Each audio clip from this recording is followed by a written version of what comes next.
right, all right, all right. All right, all right, all right. All right, all right, all right. Quit it with that music already. All right. We're just going to kill that music now, but you know what that means. When Dan the Automator made that beat for Deltron 3030 and Del the Funky Homo Sapien, he never thought that he was in fact making it for this show 25 years into the future. Never did he fathom that a masterpiece that he had created for one of the best lyricists of all time in hip hop, writer for the Gorillas in the Mist, the Lynch Mob, Ice Cube, so many other rappers, Del the Funky Homo Sapien, member extraordinaire of the Hieroglyphics crew from Oakland in the Bay Area, Dan the Animator, never thought that somebody like me, Warp Speed, would once use that incredible sample of music to run a show about, of all things, organized violence and pugilism, aka the sport of boxing. But that is where we are now. I love that song. Chills. I feel chills. My body, my skin just turns into goosebumps and all that. And when that music plays in the background, my son, who's actually doing his homework right now, 10-year-old son, 11, right? You're 11.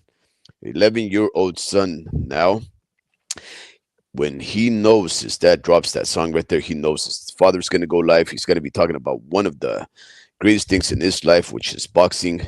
And he has to stay mum. He has to stay put and he has to stay quiet because we take our job as boxing analysts and commentators quite seriously. And because we take it quite seriously, we have invited none other than one of my favorite individuals in the world, very astute boxing mind, the homie Ricky. Homie Ricky, can you hear me? Yeah, man, loud and clear, brother. Yep, I can hear you, bro. Yes, homie Ricky can't hear me. Yo, I can hear you. Homie, you're still there, right? What the hell? Yeah, man, I can hear you. Can you hear me? So I'm not too sure if you're actually saying something. I can't hear it. I do see the fact that your icon is moving and doing little things to indicate that there is some sound being transmitted from your end. Can you try that again, homie Ricky? Can you say something? Yo. Man, if somebody's out there, please confirm. Can you hear the homie Ricky? Yeah, bro, so they can hear me. I have it on my other computer. Well, can you hear me, homie? Speaking. Okay, let's do this. Since I invited you in order for you to take over my channel because apparently your stream yard hours have run low and dry, I allowed you to take over my channel today so that we can discuss whatever it is that you wanted to discuss. I do want you to take over the show for the intro because I know you kick ass when it comes to the intro. And in the meantime, I will try to work on my audio end to see if maybe something's going on. But can you take over now? Yeah, man, absolutely. Yeah, no, I actually wanted you and Drew to talk. I wanted to pick your guys' brain about these predictions that are happening on the Turkey Alley Chic Latino Night Golden Boy promotion fight this Saturday. I wanted to get your guys' take on fighters that I've never really heard of, like Chris Billiam Smith. I know that you guys have brought up the name, but I don't think I've ever seen him fight in real life, in real time. And then obviously there's good fights like Arnold Barbosa and against one of my favorite fighters who I've lost $2,000 when he lost to Josh Taylor. That's what I could have won had Jose Ramirez, been victorious that night. But I wanted to pick your guys' brain about certain fights. Guys like Oscar Duarte, right? I don't know. I sent you the thumbnail for that particular fight, Duarte versus Akhmadov, but I don't think he put it in the background. And then also Drew said if you can send him the link. I tried copying and paste when you send it to my email, but I guess it didn't reroute it correctly. So you can send Drew the Oh, that's gonna suck. The reason it's gonna suck, homie Ricky, and I can hear you now loud and clear, is because I've noticed that now that I have this new device, long story short, I had this phone for about 7 years. I had all of my contacts, all of my storage, all of my notes, the secrets to life. I had everything in that thing. I had codes to the nuclear detonation. I had a map how to go into the gateway, the gates of hell. I had everything in there, the secrets of life, right? And that thing broke, and I unfortunately ended up having to get a new phone. This type of phone, which was completely new to me. This is an Apple, and everything just went haywire on me. In fact, right now, I fear that if I hop out of this here venue, in order for me to retrieve that same link so that Dream can hop on, I fear that we might actually lose the whole thing. But we will try it. And if push comes to shove, we just start it all over again. But yeah. Take over because I'm going to try and send him that link. I do find that this weekend's fights has something to talk about, something to comment and run through. So yeah, take over. Let me come up Yeah, with this link no, again. just to give you a rundown, when you stream through your phone, you're perfectly fine. You can leave the place, and you'll be, and the channel will continue to, as long as you don't say, you click the bottom right corner where it says end, then you should be okay. You can hop in and out, and you're just, your icon, your display, it's just gonna leave, and you can easily hop back in because it is your stream. So you should be Okay. more than, there shouldn't be any issues if you go to your email or even close this tab. The show will still be running. But yeah, man, if you want to do that, go ahead and try that. Go, feel free. I and I'll Yeah, I just think I carry just on the did it. fight. Yeah, I think I just So did it, homie Wiki. okay, perfect. So yeah, a couple of things that I wanted to talk about was, I believe this Friday, Netflix is gonna be hosting a pay-per-view event, their first live pay-per-view event, if I'm not mistaken, where they're playing a real life sport, right? On real time pay-per-view event. I think this is the first time that they're going to be distributing said content. Usually, Netflix, movies, shows, documentaries, they're expanding their portfolio and they're doing live events starting with Jake Paul. Now, to my knowledge, they've done documentaries of Jake Paul. So I'm curious if they're going to be now one of the main distributors of, content, pay-per-view events, maybe the Super Bowl hosting it, possibly SummerSlam, WWE, all of these things, WrestleMania. I can't help to think, what if Netflix wants to become a local channel? You see, one of the things that a lot of these companies are realizing, and they should realize, is this, and I'm talking to HBO and Showtime. The times are changing. People are either streaming, they're on their cellular phone, but you want to bring back people to having unity and bonding on the main big screen TV in the living room. You guys have to become pristine, paid viewership that you guys typically do, but just come back to local channels. Have a local channel and distribute your content there. Because when you limit your eyes, and I'm sure HBO and the Showtime guys, they have a formula that's been excelling for many years as the top news and shows and late night talk show hosts and all of these things, documentary and truth revealing documentaries. But imagine if you have a ubiquity of the masses having access to top tier programming. I can't help to think maybe Netflix will always be, basically a pay-per-view platform. But what if they have aspirations to become a local channel? Depending on how big they develop and they promote and how great these numbers do with Jake Paul and Mike Tyson, it's really enticing for me. Not so much Jake Paul's career or Mike Tyson's, post boxing career, but of, Netflix distributing, these pay-per-view events. What could that, the world, it could lead up to many openings of the world in terms of, again, WWE, Super Slam, SummerSlam, WrestleMania, the Super Bowl, the MLB World Series. So I'm extremely curious. I wouldn't say that I invest a lot of money into stocks, but as for what the main three, right, in terms of platforms, Tesla, Netflix, YouTube, you can trust these companies so far because they're moving the trend. They're continuing to prosper and be very they're geniuses. They really are. But yeah, man. Were you able to hear all that? Are you still back here? Or Yeah, I was able to hear that. okay, perfect. Yeah, man. So, what's your take on this Mike Tyson Jake Paul fight? I know that you said that your son is doing his homework. I'm not too sure if you need me to carry on more, so I shouldn't ask open ended questions to you because maybe you're just hearing in the background. But can you talk back and forth, or are you going to be helping him in the background? Yeah, no, you could. I could answer that question. Um, and of course, I do want you to carry over and just hash out a bit more of what it is that you're trying to say, because you said local channel. What do you mean by local channel? Are you talking about a national broadcast channel, like let's say like a Fox or something like that? Is that what you mean? Because local just means particular to a certain region. So, I mean, I don't know if people are even still watching local channels. I'm sure that most local channels are no longer really local, because to yourself personally and myself, if you lack one of those $10 Radio Shack antennas or whatnot, you will not get local channels, right? So Yeah, most of the absolutely. time, So that's true. That's a good point. So let me clarify. Yeah, I want one of those antenna channels for Netflix. You know, 35, so 46.1.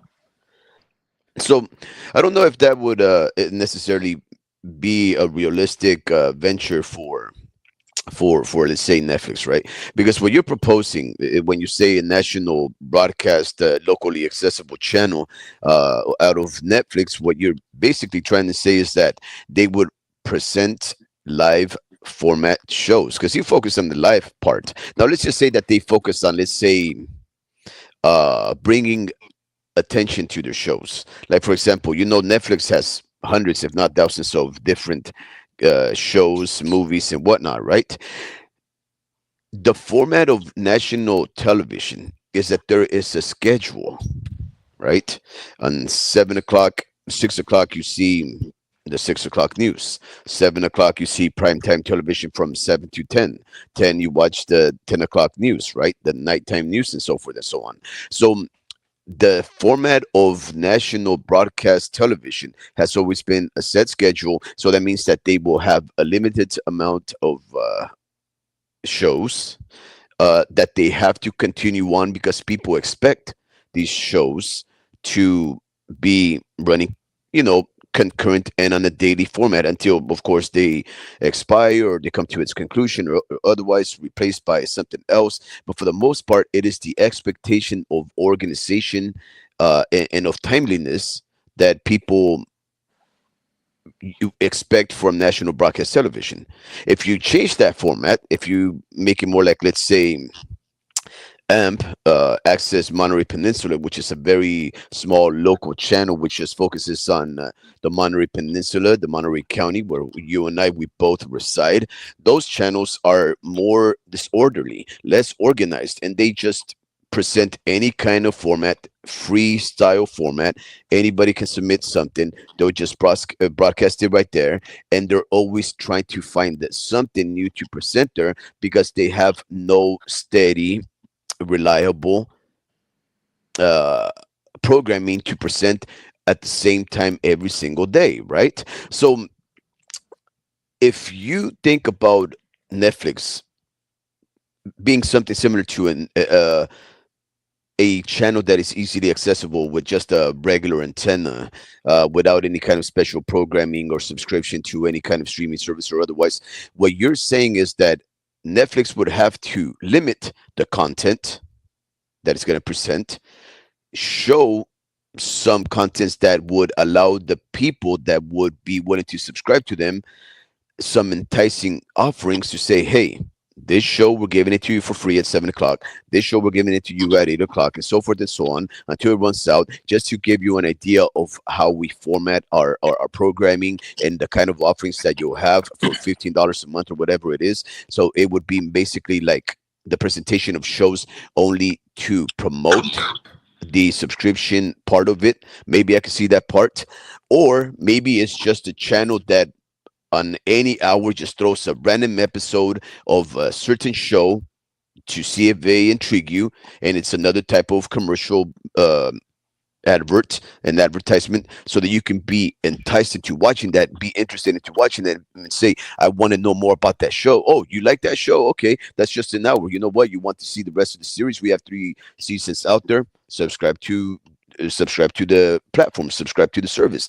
But I don't think Netflix would necessarily do that, especially going live, because Netflix seems to be trying to bring very special live events, right? And you mentioned the fact that Netflix is actually broadcasting its very first live event in in in history, right? In its history. It's not Amazon. Amazon already went to live broadcasting. They've had the NFL Thursday night football games, the Peacocks, the whatever other, you know, broadcast Disney channels. They all have certain live programming. I think I was able to watch my daughter. I think she was watching the the votes taking place on the Disney Channel, but Netflix has never actually gone live. And of all things, they have decided to go live with one of the most heavily promoted, quote unquote, quasi boxing events in history, which is Mike Iron Man Tyson versus Jake El Gallo Paul, right? Is that really his alias, the El Gallo? Yeah, yeah, El Gallo. Yeah, El yeah, Gallo yeah. Güero, el Gallo Blanco? What the fuck? I don't know, just El Gallo, like El Gallo Paul. What's his name? Jacobo El Gallo Paul. And well, you know, he's obviously he lives in the island of Puerto Rico, so of course he's acclimating himself to that culture. He obviously respects the Puerto Ricans. He respects our Puerto Rican brothers, and I'm sure that they're embracing him because he's That's the wealthy. He problem child, not El Gallo, way. No, no, no. As a boxer, he's El Gallo. As a boxer, he's El Gallo. In fact, I wanted to let you know, in case you didn't know this, he just opened up a restaurant. He opened up a restaurant in Arlington, Texas, where it's called El Gallo, if I'm not mistaken, and they sell hot dogs. Or it's called like something crazy, crazy hot dogs, whatever, right? And problem hot dogs, maybe. And he has a sauce called El Gallo. So he's going on this thing about how he's the gallo, how he's the cock, the fighting rooster, you know. So he's whatever. He's really taking himself serious. I've said that when we analyze the career of Jake Paul, we're actually looking at one of the best amateur fighters that is just making big money off of his amateur fights, right? But he is fighting a legend of the sport, almost a sectarian individual, a 60-year-old individual, and Iron Mike Tyson. And Netflix seems to be very invested in this event. And of all things they could have done, they could have done the presidential debates. They didn't do that. They could have done the Super Bowl. They never placed a bid on it. They could have done the World Cup. They could have done anything to go live. And for the very first event, they've chosen out Jake Paul and Mike Tyson. I don't know. I don't think their plan is to have frequency of these live events. I think they're gonna make a big brouhaha about certain events, then only show those, you know, as entertainment or otherwise. But no, I don't think they'll their plans in the long term will be live broadcast channeling. Look, man, you gotta learn how to be more concise. Your messages gets lost in translation. Look, Yeah, I know. all I I'm saw saying some is person hop this. off as A soon as lot, I saw something. They say, "Yeah, you got turned off." I'll say this. A lot of the reason I say that when Netflix should look to have a local channel is people like free, right? Or the perception of free things. So, for example, when you log on to Twitter, Instagram, YouTube, right? The Hub, all of that stuff is free. You don't have to pay a single dime. And you know, people can promote or talk. You know, you can upload videos all for free, free of charge.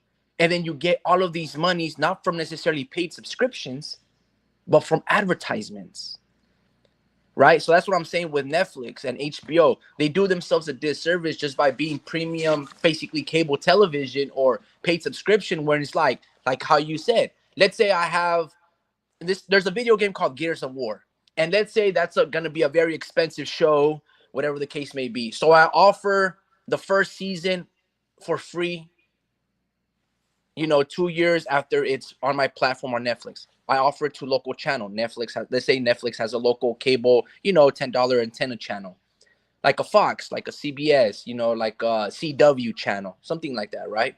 And NBC. You get the point. And then they're like second and third season, fourth season, it's on Netflix if you want to continue watching it. On top of that, if they're gonna be having live events, then just do the replay, kind of like Showtime used to do. It's like, okay, you paid for the pay-per-view this Saturday, next Saturday we'll have it. So there's programming, right? So I'm kind of curious to see if Netflix will continue to expand their portfolio and then get the money off in advertisements, right? From, you know, cable, antenna, $5 antenna television. I just feel like everybody's on their cell phone, but you can no longer watch Fox local channel, CBS, NBC. They always tell you, "Oh, who's your TV provider?" Dude, you guys are supposed to just be, free. All of a sudden now I need a low, you know what I mean? Like it's ridiculous. But yeah, no, man.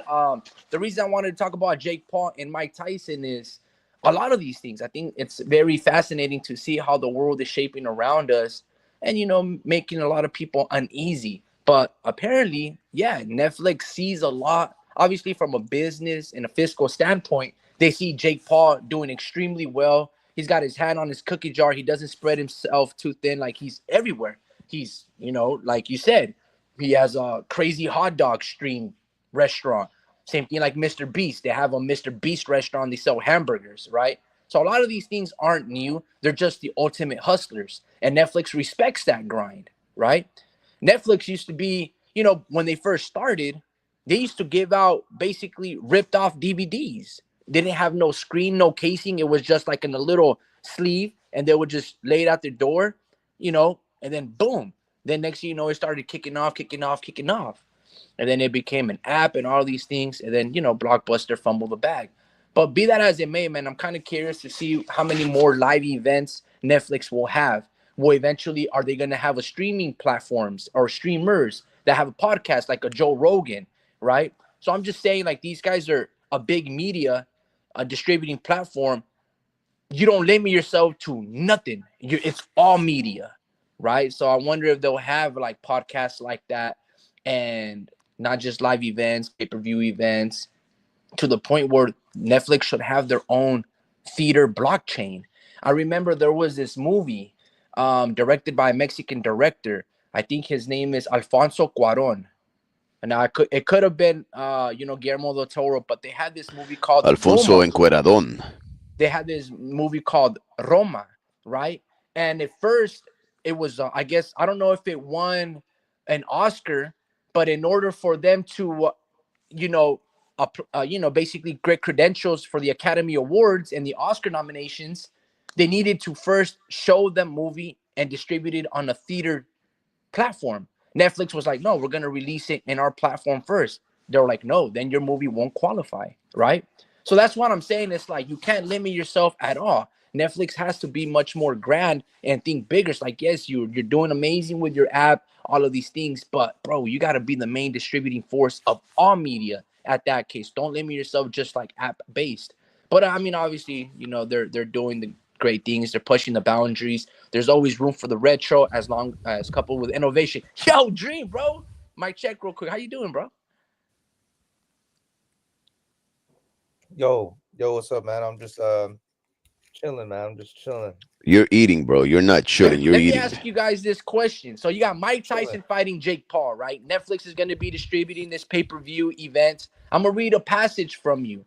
Mike Tyson says on the recent health scare, which is why he had to withdraw from the first Jake Paul fight, or that it was announced. I lost half my blood. I almost died. What? He says, I lost half my blood. I almost died. Oh, like yeah, during the that whole thing when he went through in the airplane, right? Or Correct. Yeah. So he Hmm. had a medical incident, on a flight cross country on May 27th, right? He was supposed to fight and scheduled to fight Jake Paul on July 20th, right? mm, He was in the bathroom throwing up blood. The 58-year-old tells the New York Magazine, I asked the doctor, yo, am I gonna die? And he goes, we have options. Options. I couldn't believe it. I had like 8 blood transfusions. The doctor said I lost half my blood. I almost died. I lost 25 pounds in 11 days. Couldn't eat, only liquids. Every time I went to the bathroom, it smelled like tar. Didn't even smell like shit anymore. It was disgusting. So my damn, thing is this. So Jake why by is Jake knockout. Paul fighting him? Why is Jake Paul fighting him? For the name, bro, like it's really a horrible choice, but I mean, if it's an act, bro, like people want Jake to win, and I guess it's to show like the younger generation that they can do it. Well, listen, you don't want to be late to the game like Jake, right? Because you want to mold your body into being this professional, like you want to be able to start when you're young. Your body when you're older, you're not going to be able to take those shots, man. It's unhealthy for you. That's why though that 130-year-old or 29-year-old died because he just started. He wasn't built. His body wasn't built for it, even though he looked in shape. But anyways, Wait, um, which 20-year-old 29-year-old. There was a 29-year-old that died this year, who and just barely started boxing and he cut a lot of yeah, weight and he just miscalculated and boom? yeah, Damn. Yeah, I know, yeah, man. It's when it comes down to boxing and weight cutting, I mean, there's a science, there's an art to it. And then most of the time, just people have this assumption that you have to starve and deprive yourself. That's what right. I thought, when I was cutting weight. I didn't eat for 2 days. Let's say I had to weigh in, like my portions were already small as it is. And when I had to fight on Saturday, bro, I was going to CSUMB and I took a bag of lettuce and a bottle of water, and that was basically my food intake for Thursday and Friday. Yeah, bro. I remember you telling me not to even worry about what you eat, because you're gonna lose the weight eventually, you know. But but yeah, bro. Like what you're saying? You asked me why is he fighting Mike? Is because it's all an act. All he has to do is make weight, and he makes contract obligations, and then next thing they obviously have a setup. It's unhealthy for him to be in the real fucking fight, bro. Like he's not gonna be able to go all the way. I don't know how many rounds it is, but they are 2-minute rounds or something like that. So Right. So so a couple of things. and That plus he doesn't already sound like a lost. man who should be fighting, right?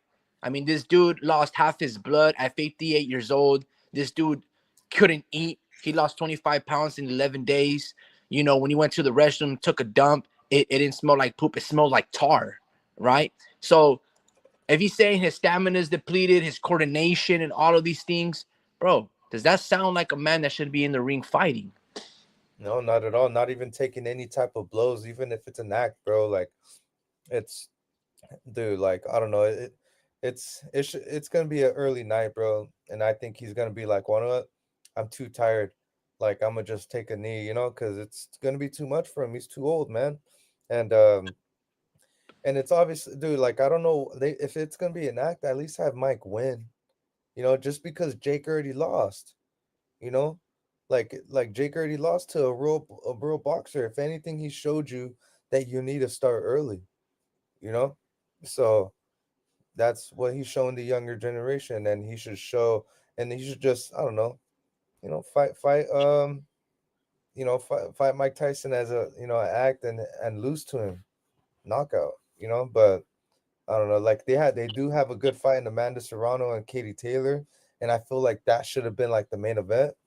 But obviously you can't trump Mike Tyson, because that's Mike Tyson. But he's just man, it's just too late, man. It's just 58. It's like man, it's crazy, man. On the undercard, you also have Abel Ramos fighting. Mario Barrios. Damn, Right? I that's a guess good this fight. event is taking place in Texas, and those are the only Mexicans on that fight card. You know, you have Amanda Serrano as a co-main event versus Katie Taylor. So it's very interesting. You know what I mean? So I'm very curious to see how these things play along. Jake, that's one thing that I give a lot of credit to Jake when it comes down to promoting. He basically knows no boundaries. He'll say anything that he's gonna say. But when it comes down to his boxing nights, one of the things that I like is he puts his fighters that he has on contract or on his stable, on his undercards. So there's a lot of people that get to see Amanda Serrano and Katie Taylor. And if it's anything like when they hosted their main event over there a couple years back in New York, people are in for a treat. And then we get to see Abel Ramos versus Mario Barrios. I don't know who the other fighter is, but let's say if there was H2O, Slyo, Ashton or whatever his name is, let's say he was on there. I mean, I don't know which fighters are on there, but that's one of the things that Jake Paul comes in with, right? He has his fan base. He basically can pander and cater to them. They're going to support him. He's doing his own thing. Like Speed said, if he's still here in the background, he said he's one of the top amateurs that's able to generate money off essentially amateur bouts where he's learning, his craft. And yeah, bro, he's able to find a loophole where he's able to generate profit through these exhibition fights. Yeah. So yeah, man, it's very intriguing. I don't know if I'm gonna purchase it. To be honest with you, I don't know what the price is of the event, but Yeah, me either. I don't know. it is gonna be very intriguing. I mean, if this is Friday's fights, right? So let's say you need to have Netflix 15, 25, $30 a month. Then on top of that, a pay-per-view event. And then Saturday, let's say you don't have DAZN, you have to pay another 20, $30 for that. You're just gonna essentially almost shell out $100 just for some boxing. Like, nah. I mean, I don't know. I feel like they should have put it all on the same card. It would have been nice, but be that as it may, Yeah, bro. competition. Yeah, so I'm looking at the card, right? You also got Lucas Body. Got Lucas Body fighting Armando Casamonica, uh, who is 14-0. So this is, but only three knockouts. So obviously, and he's from Italy. So he, obviously, like one of those guys that they're feeding Lucas Body to. And this guy literally just knocked out Ashton Sly. So yeah, bro, that should be another knockout for Lucas Body, and that should have been Ashton Sly right there, man. But shit happens, and yeah, man, because I only seen him fight once prior to that, and he did pretty damn good, and I was like, fuck, I didn't see that coming, So yeah, and then you got Shadeja Green, fighting for a vacant, versus Melinda Watpool. Don't know nothing about Watpool, but I know Shadeja Green just came off a loss against what's her name? Friend. What's her name? Friends. Yeah, I forget her name. It's on the tip of my tongue, man. Uh, I'm looking at it right now. My bad. I'm on fucking box red. Adi Medi goes, I Oh thought yeah, it was French free on on Cruz. Netflix. Is it free? Yeah, I think so. But yeah, it's on French. She just lost to French on Cruz, but after that, she fought Natasha Spence, and she Let's won. see. But yeah, anyways, Is yeah, the it is the should be free. fight free, bro? Jake Paul versus Yeah, Mike Tyson on Netflix? that's what I'm hearing, bro. But you still got to pay for the membership, so somewhat free. Oh yeah, bro. You're actually right, Adi Medi. It is not a pay-per-view event. Yeah, you got to You're get the just gonna have to subscription. have the subscription. Good shit. I was about to mouth all these situations out here, homie. Nah, dude, it should be like that, like I just said right now. So Okay, should yeah, be that like that, makes like sense, bro. Now 16, I'll watch it, because my 60 broke ass, bucks. I got a pocket pinch, bro. I couldn't go live on my channel because I didn't pay for StreamYard. They give you Uh, like 20, 25 hours free of charge. And then if you're already in a month capacity, right? And if you exceed that, you have to upgrade your plan. And I'm like, come on, man. I already got Amazon Prime, Peacock, Netflix, all of these streams, and I gotta pay for a streaming platform just to talk nonsense with our only 5 viewers? Come on. I was like, no way, sir. No, but yeah, man. Yeah, man. Let me know. I can pay for that for the month. But Nah, yeah, nah, nah. It's okay. but Shadeja Green. Oh yeah, I just said that. Shushu also fights. I don't. How the hell did he get onto this card, bro? Like I thought he was locked with Top Rank, so they must have given him the okay to fight on this card or what? You have to, bro. Every Yeah, promoter should be working with Jake, especially if you have a prospect. You got to yeah. put him on the undercard of a Jake Paul, Emiliano Vargas, Abdullah Mason. These Mhm. fighters that are on the up and come, bro, you have to put them on there so they can get that free exposure. Especially since they're both Mike Tyson and Carrington both from Brownsville. You Mm-hmm. know, so yeah, okay, I see why. And then Nerij Goyat, do not know who the hell that is, but he's fighting Wenderson Nunes. And looking at his amateurs, never mind, he got tats on his face. This guy's fucking probably probably one of those fucking misfit fighters. But whatever. Um, See, that's why I hate about these cards. They have mixed in people, with the real boxers. Because I seen Niraj Goyad before. Like I've heard of that name before, but the guy he's fighting got a bunch of tats on his face, and literally only got one fight under his belt. So I have no idea what's going on. But anyway, I want to give a shout out real quick to Guillermo El Chacal Rigondeaux, bro. That dude fought today. He knocked him out in the today first round. I think it was Yeah, yesterday, Guillermo. homie Ricky. he fought It was today. yesterday. Yeah, I think Medi was the Yeah. one who brought it up to our attention the day of yesterday, and he said what happened in the Rigandel fight. That was a pay per view. Can you believe it? It was a pay per view. I think What it was the? on. Yeah, I think it was on pay-per-view.com or maybe Triller.com or one of those pay per view channels. And he fought in Miami, and well, you can tell the rest. You saw what happened. It was a very short fight. Yeah, What happened? I don't What? know. I What? just wanted to give him a shout out. I didn't watch it. You wanted to give him a shout out without even knowing what happened in the fight. Yeah, I I know. just read the boxing scene article. He So, knocked him out Okay, in the now I what first. did gotta the look it up. boxing scene article say? Now I gotta He look it knocked up. him out in the first round. Yeah, he knocked him out. It was a peach of a punch. It was a peach of a punch. It was the fight had barely started, right? He throws because he's a southpaw, so he throws a jab atop, right? Just a jab, Yeah, and the guy just already had his dukes up. The guy didn't really have much time to react. He just had his dukes up already.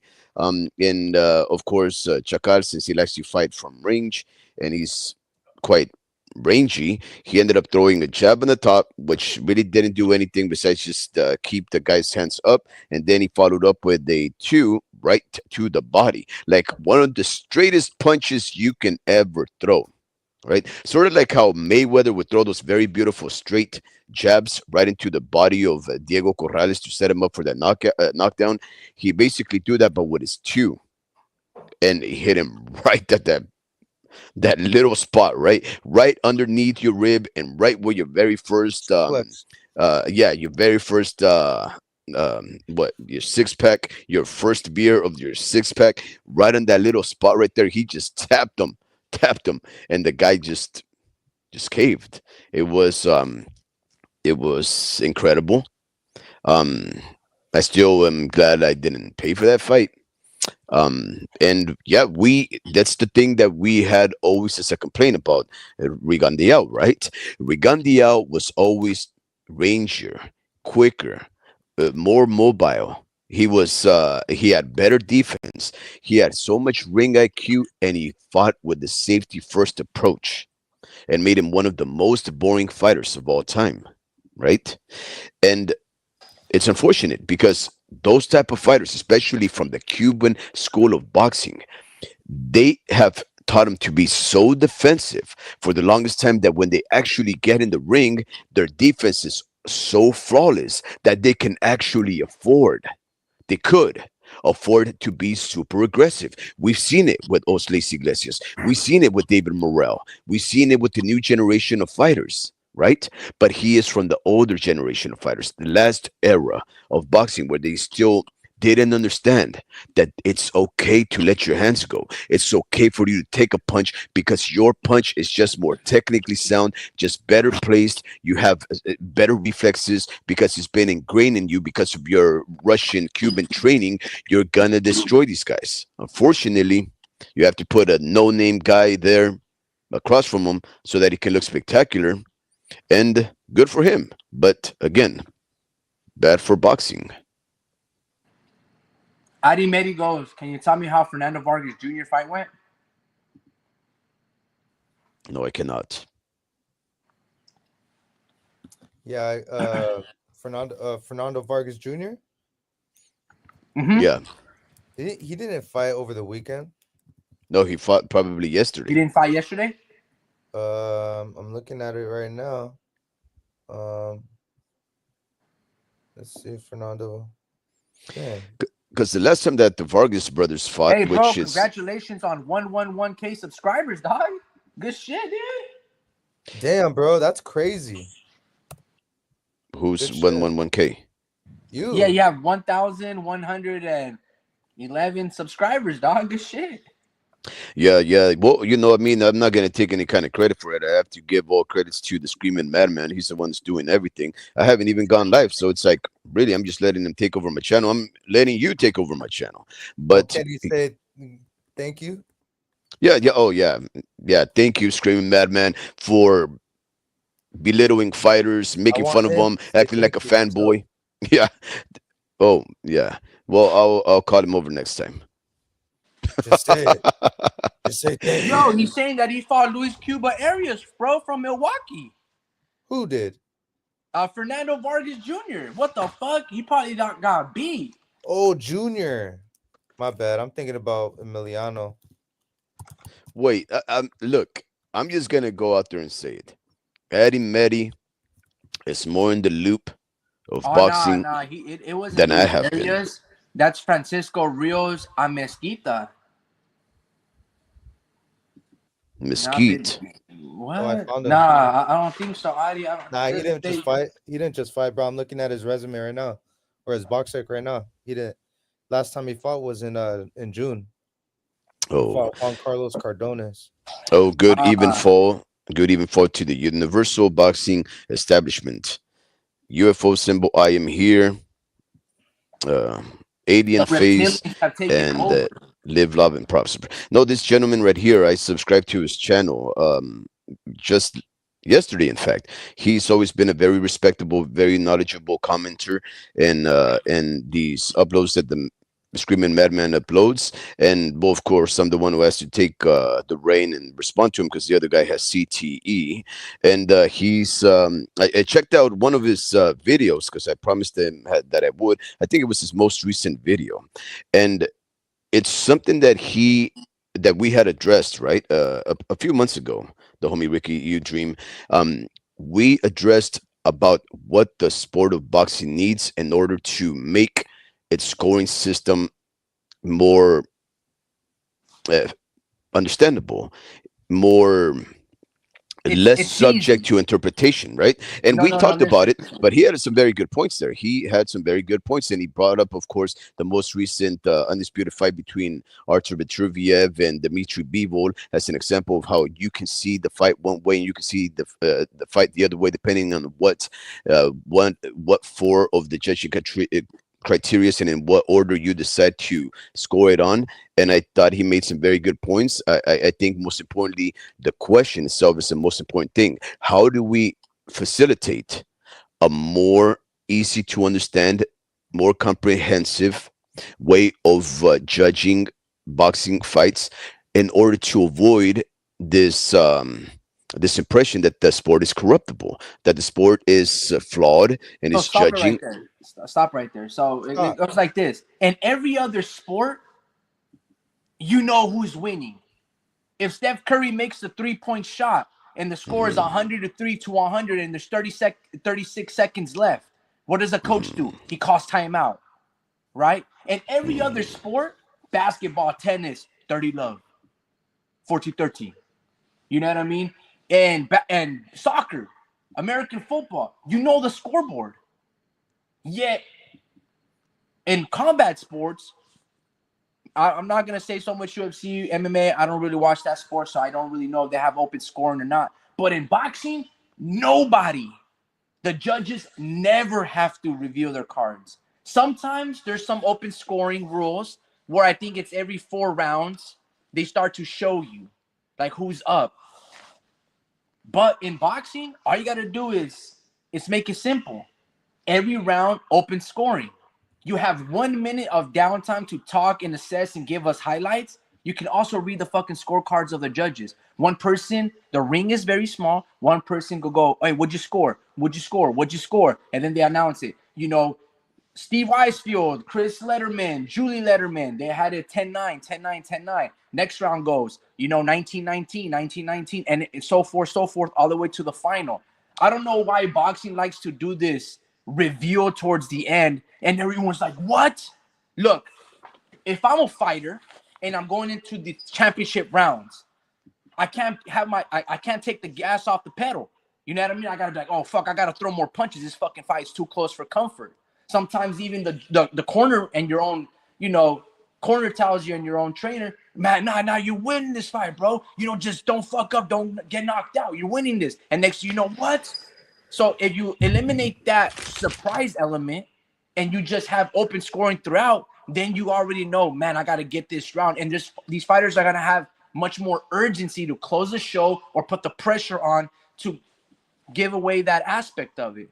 But boxing doesn't want to do that because it wants to continue to be corrupt. It's not about landing blows, or a lot of people are saying, oh, we need to use artificial intelligence and all of these things. No, you don't. No, you don't, because a punch can't necessarily be calculated, right?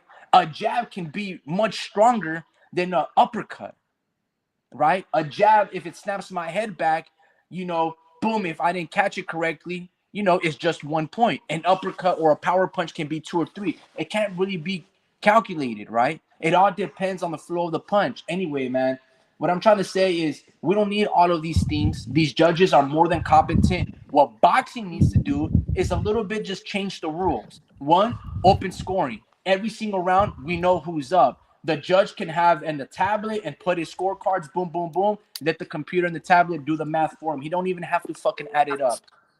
Another thing that they can do is after the fight, interview and question the refs. Why did you see it this fight? Oh, well, from my vantage point, a lot of the fight, the fighter's back was turned to me. It was usually in corner A. I'm corner C or pillar B or whatever the case may be. And I couldn't really see a lot of these uppercuts. But when they got to my corner, I could see the thudding impact. I can see the sweat. I can see the pivots of the turns. I saw it much more clearly. When the fight was turned against me, I could see these punches look blocked or partially blocked.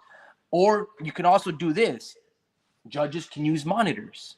Right? They can be, look, let's say I commit a crime and I'm in court. They start presenting the facts, the numbers, video recording footage, testimonial accounts, right? In the deposition, all of these things, right? Through the process of litigation. What do the judges do? What does the jury do afterwards? They all gather up and they talk about it. They talk about the facts. And then it has to be unanimously, or it has to be, 12-0. Or 7-5, or whatever the case may be, right? Sometimes it can be a hung jury, whatever the case may be, and you get a draw. All I'm saying is this.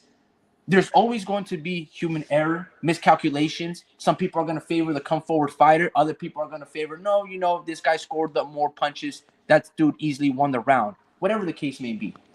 All I'm saying is, if boxing implements those 3 things, open scoring cards for every single round, you can question and judge the refs why they see these things like that. Some of the times, who was that chick that gave Canelo Alvarez the decision over Floyd Mayweather?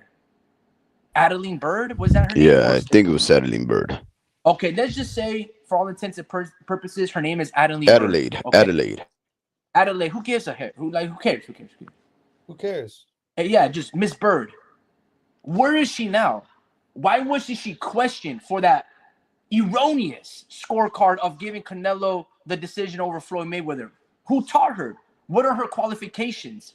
These aren't things to demean her. It just things to question what the hell are you seeing? A lot of these judges we know nothing about. We just know, oh, they've judged 125 championship rounds. This is their 40th year. Yet we've never seen their insight, their knowledge. How are they taught? Is it based on their training and experiences? Is it them reading a book and passing some tests? We don't know nothing of the process because boxing doesn't care to inform us. Because as we always stated in the past, the fuckery, the corruption, Okay, just right? one thing, homie Ricky. Just one thing, if you don't mind. Um, I prefer not to use curse words in my show.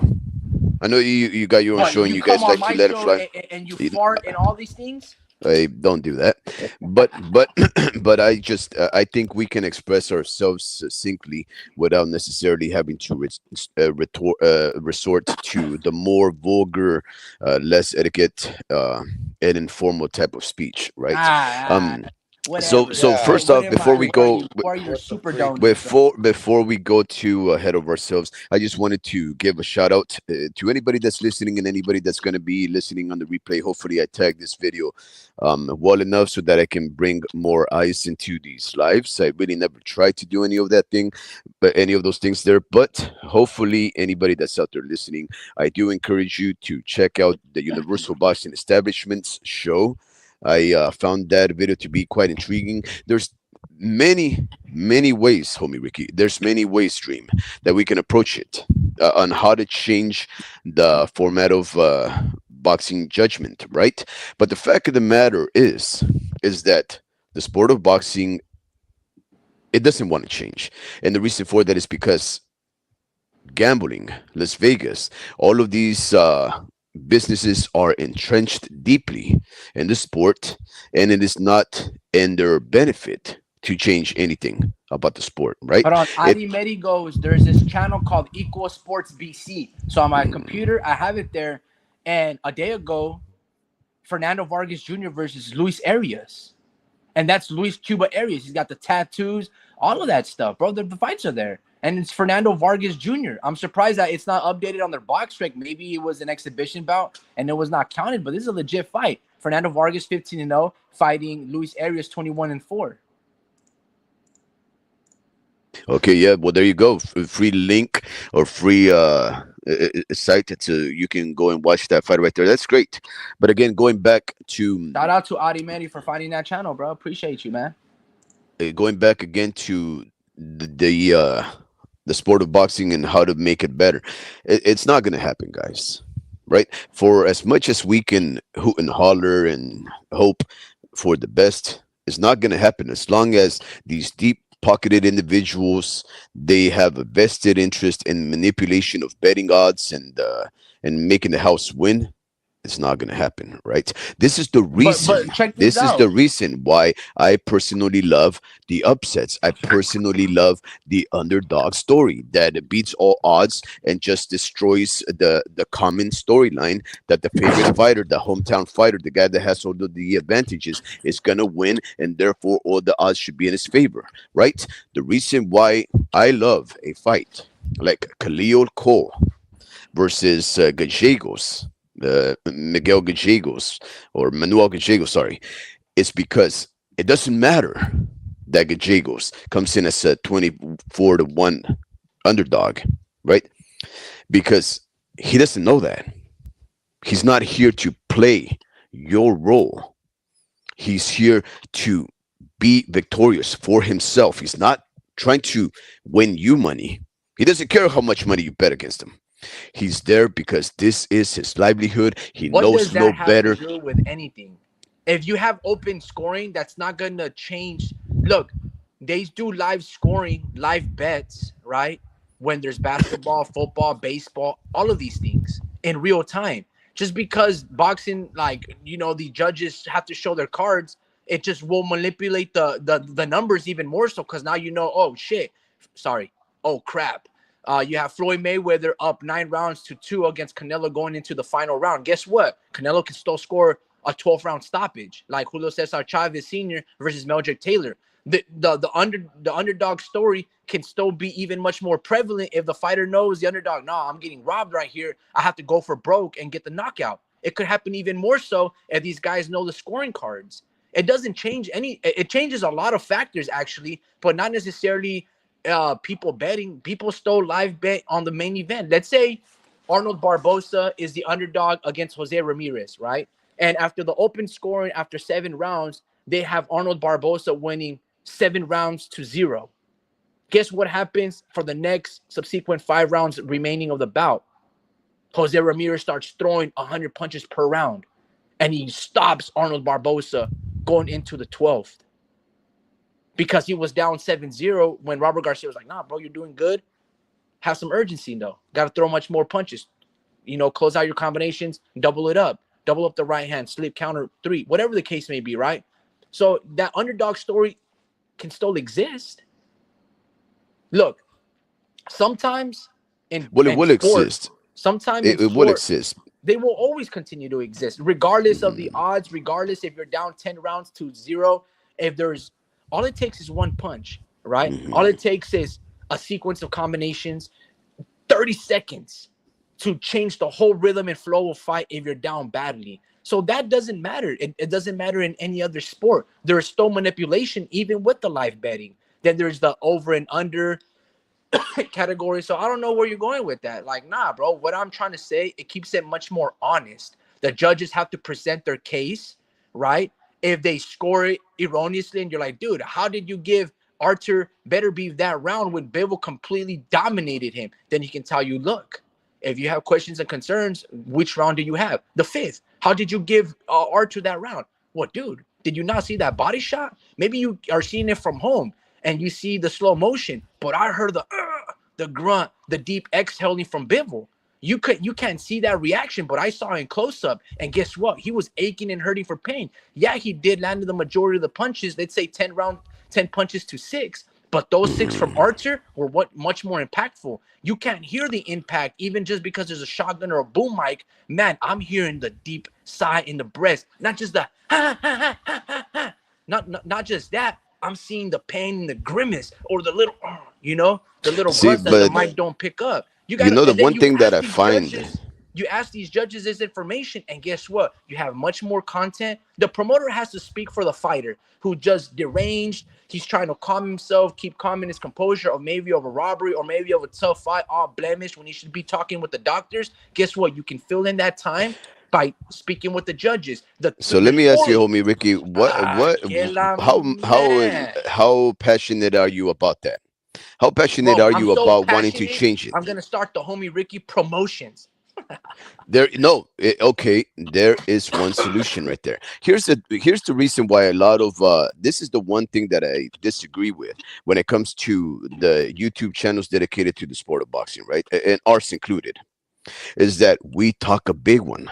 We talk passionately, but what actual steps are you doing to actually change the sport for the better? Right? This is the kind of support that I got from you in Dream yesterday when I told you guys that I wanted to actually talk to the commission about the conduct of Mr. Sigmund over the weekend on the corner of Austin Deanda against the DeAndre Pettis. What Did did I? you reach out What to did I them? tell? Wait. What did you tell me? You said, "Nah, he's doing this and that." Whoop right? That's what you said. I never When I said try such to do thing. something, right, to try and reach out to these organizations, I want to know if you guys even care. And even you, my own sibling, even Dream, you guys had mumblings and ruminations, but not one thing that you say, yep, go for it, Warped, go for it, Speed, do something about it. Send out a letter, reach out to the ABC, reach out to the IBF, talk to somebody. No, whenever I want to propose a change, you guys cut it off right there at the bud, snip it right there at the bud, and say it's not going to happen. But I assure you, right? So much that took place over the weekend, like in other fights besides that one, so much that takes place in our sport are things that we should actually do something about, and we can because we are the fan base. We can do something like we did with the career of Guillermo El Chacal Rigondeaux, right? Is no longer support him so that he gets kicked out of the platform because we're Wow, here to be that's entertained. crazy. It doesn't matter. That's We're here to wild. be entertained. It does not matter so much to us how he gets his belts. What matters to us is that he puts up a good fight. Right? We don't care about the machinations and the manipulations of these promotions and their cahootness with these sanctioning bodies in order to manipulate the rankings so that one fighter gets a shot at the belt so that he can become a champion. We don't care about that. We care about the fights. Right? We want the fights first and foremost. Not if our favorite fighter, regardless of what creed or race or color he is, he gets the belt. No, we want to see the fights. Right?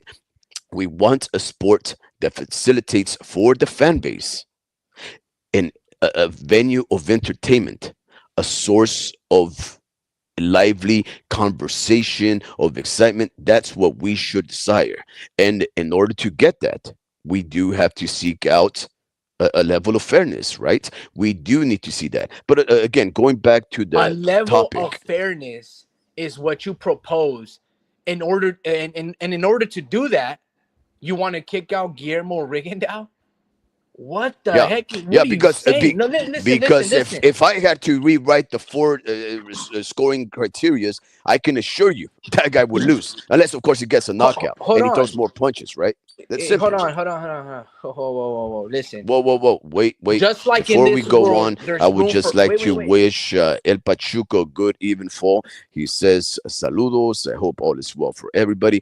Yep, saludos to you too, El Pachuco. It's good to hear from you, man. When you guys don't check in, I actually get concerned, right? You guys have been with us for a long time. You guys are like friends and family to me. So when I don't hear from you, like right now, I'm thinking, where's Vince at?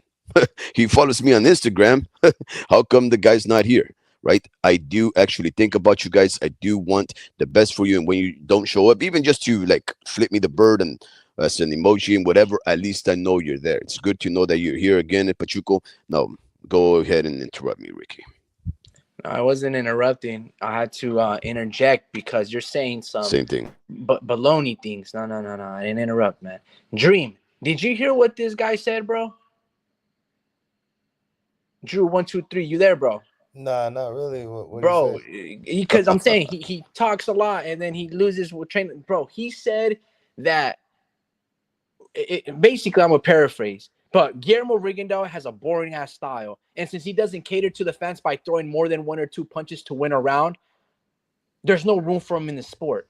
That's essentially what Speed is saying, bro.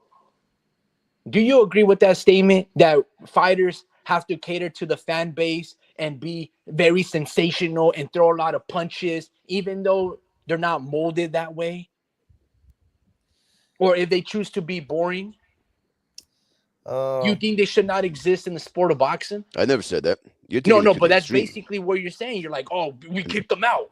We No, blacklisted them, and that's no, okay. No, no, no, no, no. listen. There is room. Hold Going on. back to what we were talking about. We There were is talking room. about how to change the judging criteria in order to make boxing simpler to understand and to justify the wins. And I told you, Right, if right. it was No, up to me, I would eliminate some of the criteria for boxing to make it easier. In my world, the victor is the more aggressive guy, the guy who right. takes over I territory, understand the that guy who stance, does but not that's not what you were retreat. saying in regards to Guillermo Rigondeaux. All I'm saying is this: sometimes you get a chess match, and matches can take 3 to 4 hours. Long chess matches, like if it's 1 hour, it could take a really long time.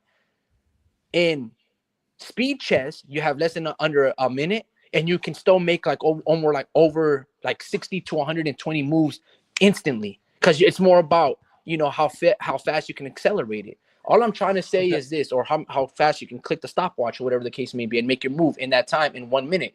All I'm saying is this: in football, in baseball, sometimes you get some boring games. 1-0, 0-0, extra innings, no one scores a run, bad hitting, whatever the case may be. In football, sometimes you get boring games where it's 9-6, 3 field goals, 6-3, damn near a soccer match, right? In American football, that is. Sometimes you get some boring ones. Sometimes you get nothing but blowouts. You'll get Chon Cepeda versus Ivan Berenchenk, 7 knockdowns between the two. And it's like, oh my God, it's so entertaining. Sometimes you get all that. I'm just saying there's room for both worlds. All I'm saying is I don't want to, as a paying customer, I don't want to see Guillermo Rigondeaux as a pay-per-view event. I can agree with you with that, so you don't make him that. But doesn't mean that he couldn't be on the undercard. If you're a wise promoter, you just don't put him as your co-main event because you're going to sleep half the people of a performance. But against the right and the correct sparring opponent, you get an amazing fight like Nonito Donaire. So yeah, you can change the scoring criteria all you want, and Guillermo Rigondeaux is losing all 11 rounds because you want more activity off of him. But if he's not getting hit, can you really give it to the other opponent who just coming forward that's incompetent, that doesn't know how to cut off the ring, throw proper body punches, smother, feint, throw proper jabs, risk it for the biscuit? You're gonna penalize Rigondeaux for making this fight, and vice versa. By contrast, you just give it to the other fighter? Nah, dude, nah. You can change the scoring criteria all you want. Who cares about the scoring criteria? I'm talking about what you need to do so we can know what the judges are thinking. There's 4 very important people besides the 2 fighters, right, in the ring. There's the ref and guys that can deduct points and favor Jaron Boots Ennis over Karen. How many times did Jaron Boots Ennis hit Karen to the balls? How many punches below the waist does it take to impact the fight? All it takes is 1 punch. How many low blows did Boots Ennis give Karen? Over 5, over 10, over 15? How many warnings did Boots receive? How many punches behind the head? Right? All it takes is 1 or 3 punches behind the head or low blows, and it changes the complete dichotomy of the fight, the flow of the fight. But because this guy is excessively holding, they deduct the point. Yes, he was warned multiple times. But multiple times, guess what, Harvey Dog? He was hurt. So it's a surviving tactic. So what I'm trying to say is you have to question the ref like you have to question the judges. The ref is very important, and so are the judges that are giving the decision to the fighters. In what world did Jaron Boots Ennis win 119 to 109 against Karen this past Saturday? You mean to tell me he won 11 rounds? And where is that judge? What's his name? Why did he score like that? He walks away with impunity. And he gets to give us another scoring card in another big, important main event fight. On what grounds? That dude is horrible.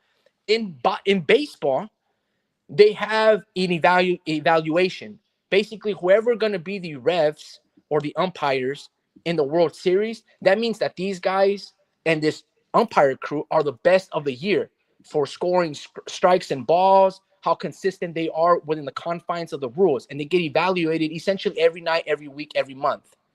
Yet we can't evaluate these judges in the sport of boxing. Why not? You talked about it, corruption. They don't want to change these rules. So you can go ahead and change the scoring criteria that, oh, the come forward fighter, he's the ring general. I like that. We'll cater to that so it can boxing, and it can incentivize the fighters and all of these things. But these umpires, or in this sense of this sport in boxing, these judges have to be held accountable. How do you do that? Evaluation. If they're not good at their job or they score erroneous cards, guess what? Overthrow them. Overturn those decisions.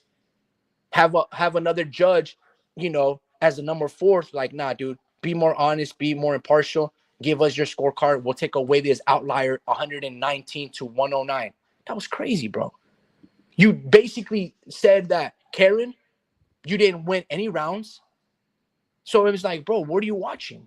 Karen not only gave a valiant effort, bro, but you can almost make a case that he won fucking 6 rounds. And you're barely going to give him 1? I don't know, bro. That's you can change the criteria all you want. These judges, like Universal Boxing said, they're still going to be corrupt. They're still going to be crooked. But if you evaluate them, if you show them their scorecards and you question them of their incompetence, right? Or give us your point of view of why you perceive the fight in the manner that in which you did. If they can even form proper sentences, then they'd be like, you know what? You have proper rationale. I didn't see it that way. And we can disagree, agree to disagree. You scored it your way, but at least there's some grounds and common sense behind it. These guys never have to say anything. And they're impacting the careers of these fighters. And when have you really ever seen a decision be overturned because of bad officiating? Never. It matters, bro. It matters. It doesn't matter about the judging or the scoring criteria. It matters about the judges and the ref. Yeah, they really affect the outcome, I mean, sometimes you have those fighters that, make it easier on the judges, and they're just, doing their thing, but yeah, I feel like, dudes like the pure boxers, their biggest enemies are like the refs, because they allow them to hug as much as they want. Like there's only one reason why you're hugging. It's because you're hurt or you're tired. So it's dudes that suffer from that syndrome, that are affected by the refs. But yeah, it won't affect no one like Pitbull or anyone like that, like come forward fighters, but it will to dudes like Rayo or Giovanni Cabrera. You know, Yeah. maybe the right ref would have allowed them to hug a little more and win some more rounds. So yeah, that's those are the outcomes. Yeah, no, absolutely, man. I just feel like in this day and age, I don't know why people don't ask for, a revolution when it comes down to these judges. Not only do I want to evaluate your performances and see your open scoring round per round analysis, I want to get to know who you are first and foremost. Like what I mean, what are your racial intentions? Sometimes it could be, sometimes it could not, right? Who is your who's the sanctioning body? What criteria? What is your background? Are you educated? Did you pass high school? Whatever the case may be, I want to get to know you because you're going to impact these two competitors in the ring, and I want to know who you are, right? Because a lot of these conversations, for example, Floyd Mayweather, when he fought, who was his ref? Kenny Bayless. For how many fights? More than half of his career. Every 2 times a year that Floyd Mayweather fought, he had Kenny Bayless. He appointed him. A fighter should never have the right to appoint the judges nor a referee. Devin Haney, he usually has Harvey Dock. Is that not a conflict of interest? Are Yeah, these guys, assigning the minority leaders, the majority leaders, their attorney generals? What the fuck is going on, bro? No, the sanctioning body should oversee that, and they should give a proper evaluation of why these fighters are competent. Sometimes Showtime will read, okay, this is Howard Letterman. Let's just say he has over 20 years of experience. He's done these fights. They give us that background, but I want to know the minds. I want to know how this guy speaks. I want to pick his brain. You have over 150 championship rounds, 37 title matches. Your biggest one was Pacquiao versus Floyd Mayweather. Why did you score for Floyd? Or why did you give it to Pacquiao? Or how did you see that fight? And why did you see it? What kind of evaluations do you know, or do you cater? All of these things are important. Remember, these are judges, which is essentially like a jury. What does the judge do? I was I was a person of a jury. I was a jury member, right? And they questioned me, getting to know who I am. Hello, what's your name? Whoop de whoop. What do you do? Oh, I do this. Okay, are you able to miss a week or two, depending on how this court proceedings go? Can you miss a week or two off of work? No, I can't. Financially, I cannot afford to miss a week or two and get paid $1 per day by being here. Okay, you are dismissed, right? I want to know the mind and these questionings of essentially the jury, these judges that are going to impact the career of these fighters. Dude, if I'm Karen right now, I gave an amazing performance against Boots Ennis. Harvey Dock was against me, and all three judges didn't even give me a fair shake. If I'm Karen, I'm demoralized. I'm like, dude, I gave an amazing fight, rocked this dude, and the only person that gave me credit was Eddie Hearn. That's it. Why would I ever fight here back in the United States if I'm not even going to get fair representation, an unbiased judging panel, and an unbiased ref? I'm already fighting in his hometown against Philadelphia and his fan base in his backyard. Why does he get to have every other aspect that actually matters?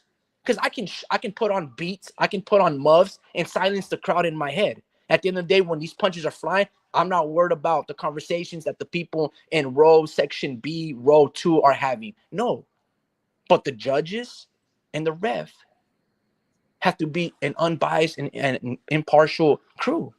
It's not. Dude, that's insane. So again, that's what there's a lot of problems with the sport of boxing. We get that, guys. But in this day and age in 2024, when it's all about the facts and the truth and the scientific method, we don't have that analysis for the sport. Come on, bro. To the point where people are like, dude, we need artificial intelligence. No, you don't. Absolutely not. Yeah. Well, what do you think, Drew? Am I just blowing a bunch of smoke? Am I being emotional? Am I being radical, or is it logical? It's logical, man. It's just uh it's logical. It's just I feel like there's only so much a ref can do. Some fighters are really good at faking.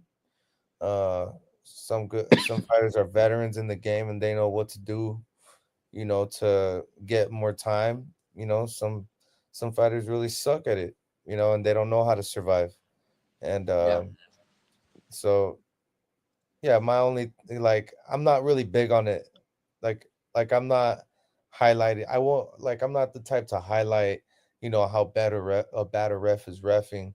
I'm more about like how the judges are scoring it, because they're the ones who should be able to see through all that, and they should be able to say, man, if this ref didn't, allow him to hold as much, then the rounds wouldn't be as close, but he still won. Like it's things like that, and just know when they negotiate all that. They negotiate the the refs, and they know like which ref is good and which ref is bad. So it does make it a little sus. Harvey Doc. Ryan likes to be with Harvey Doc, um, but I think it's not, and like he's always like you can always point to situations where like it didn't work out for that fighter, having a Harvey Dog, like so I don't know, like I don't get that conspiracy, like why is he always picking Harvey Dog? It's It's a just conspiracy, man. yeah, nah, it's just because No, it really is. No. Look, hold on. Let me yeah, just refresh your memory a little bit. mm, When Ryan hurt Devin Haney, he essentially dropped him 4 or 5 times. Two of them were delayed reactions where Devin was trying to go on for a clinch and he was falling face forward, and Harvey Doc was like, "No, that's not a punch." But dude, do you not just saw the last 5 seconds? He was getting hit by haymakers. He has a delayed reaction. Fighters are stumbling on their feet, and guess what? If those punches don't land, Devin isn't on shaky, he's not wobbly and things of that nature. It's a delayed reaction. If he didn't get hit by those punches, I guarantee you he's not falling forward or going for the clinch. That's a knockdown. You see what I'm saying? Harvey Doc, it's not about it being conspiracy, is that there's these little closed lines, right? That thin blue line where these people trickle over between chaos and order, right? The ref. And they know things can be very impactful at this pivotal moment of this minute, of this round, of the flow of the fight. And they do make a judgment call, but sometimes there's some favoritism. That's why you need to pick the brains and minds through, an interview.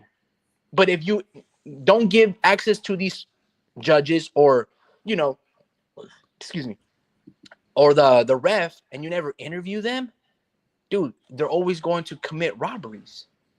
It's not a conspiracy, dude. It's blatantly happening right in our faces, and no one is like really seeing that.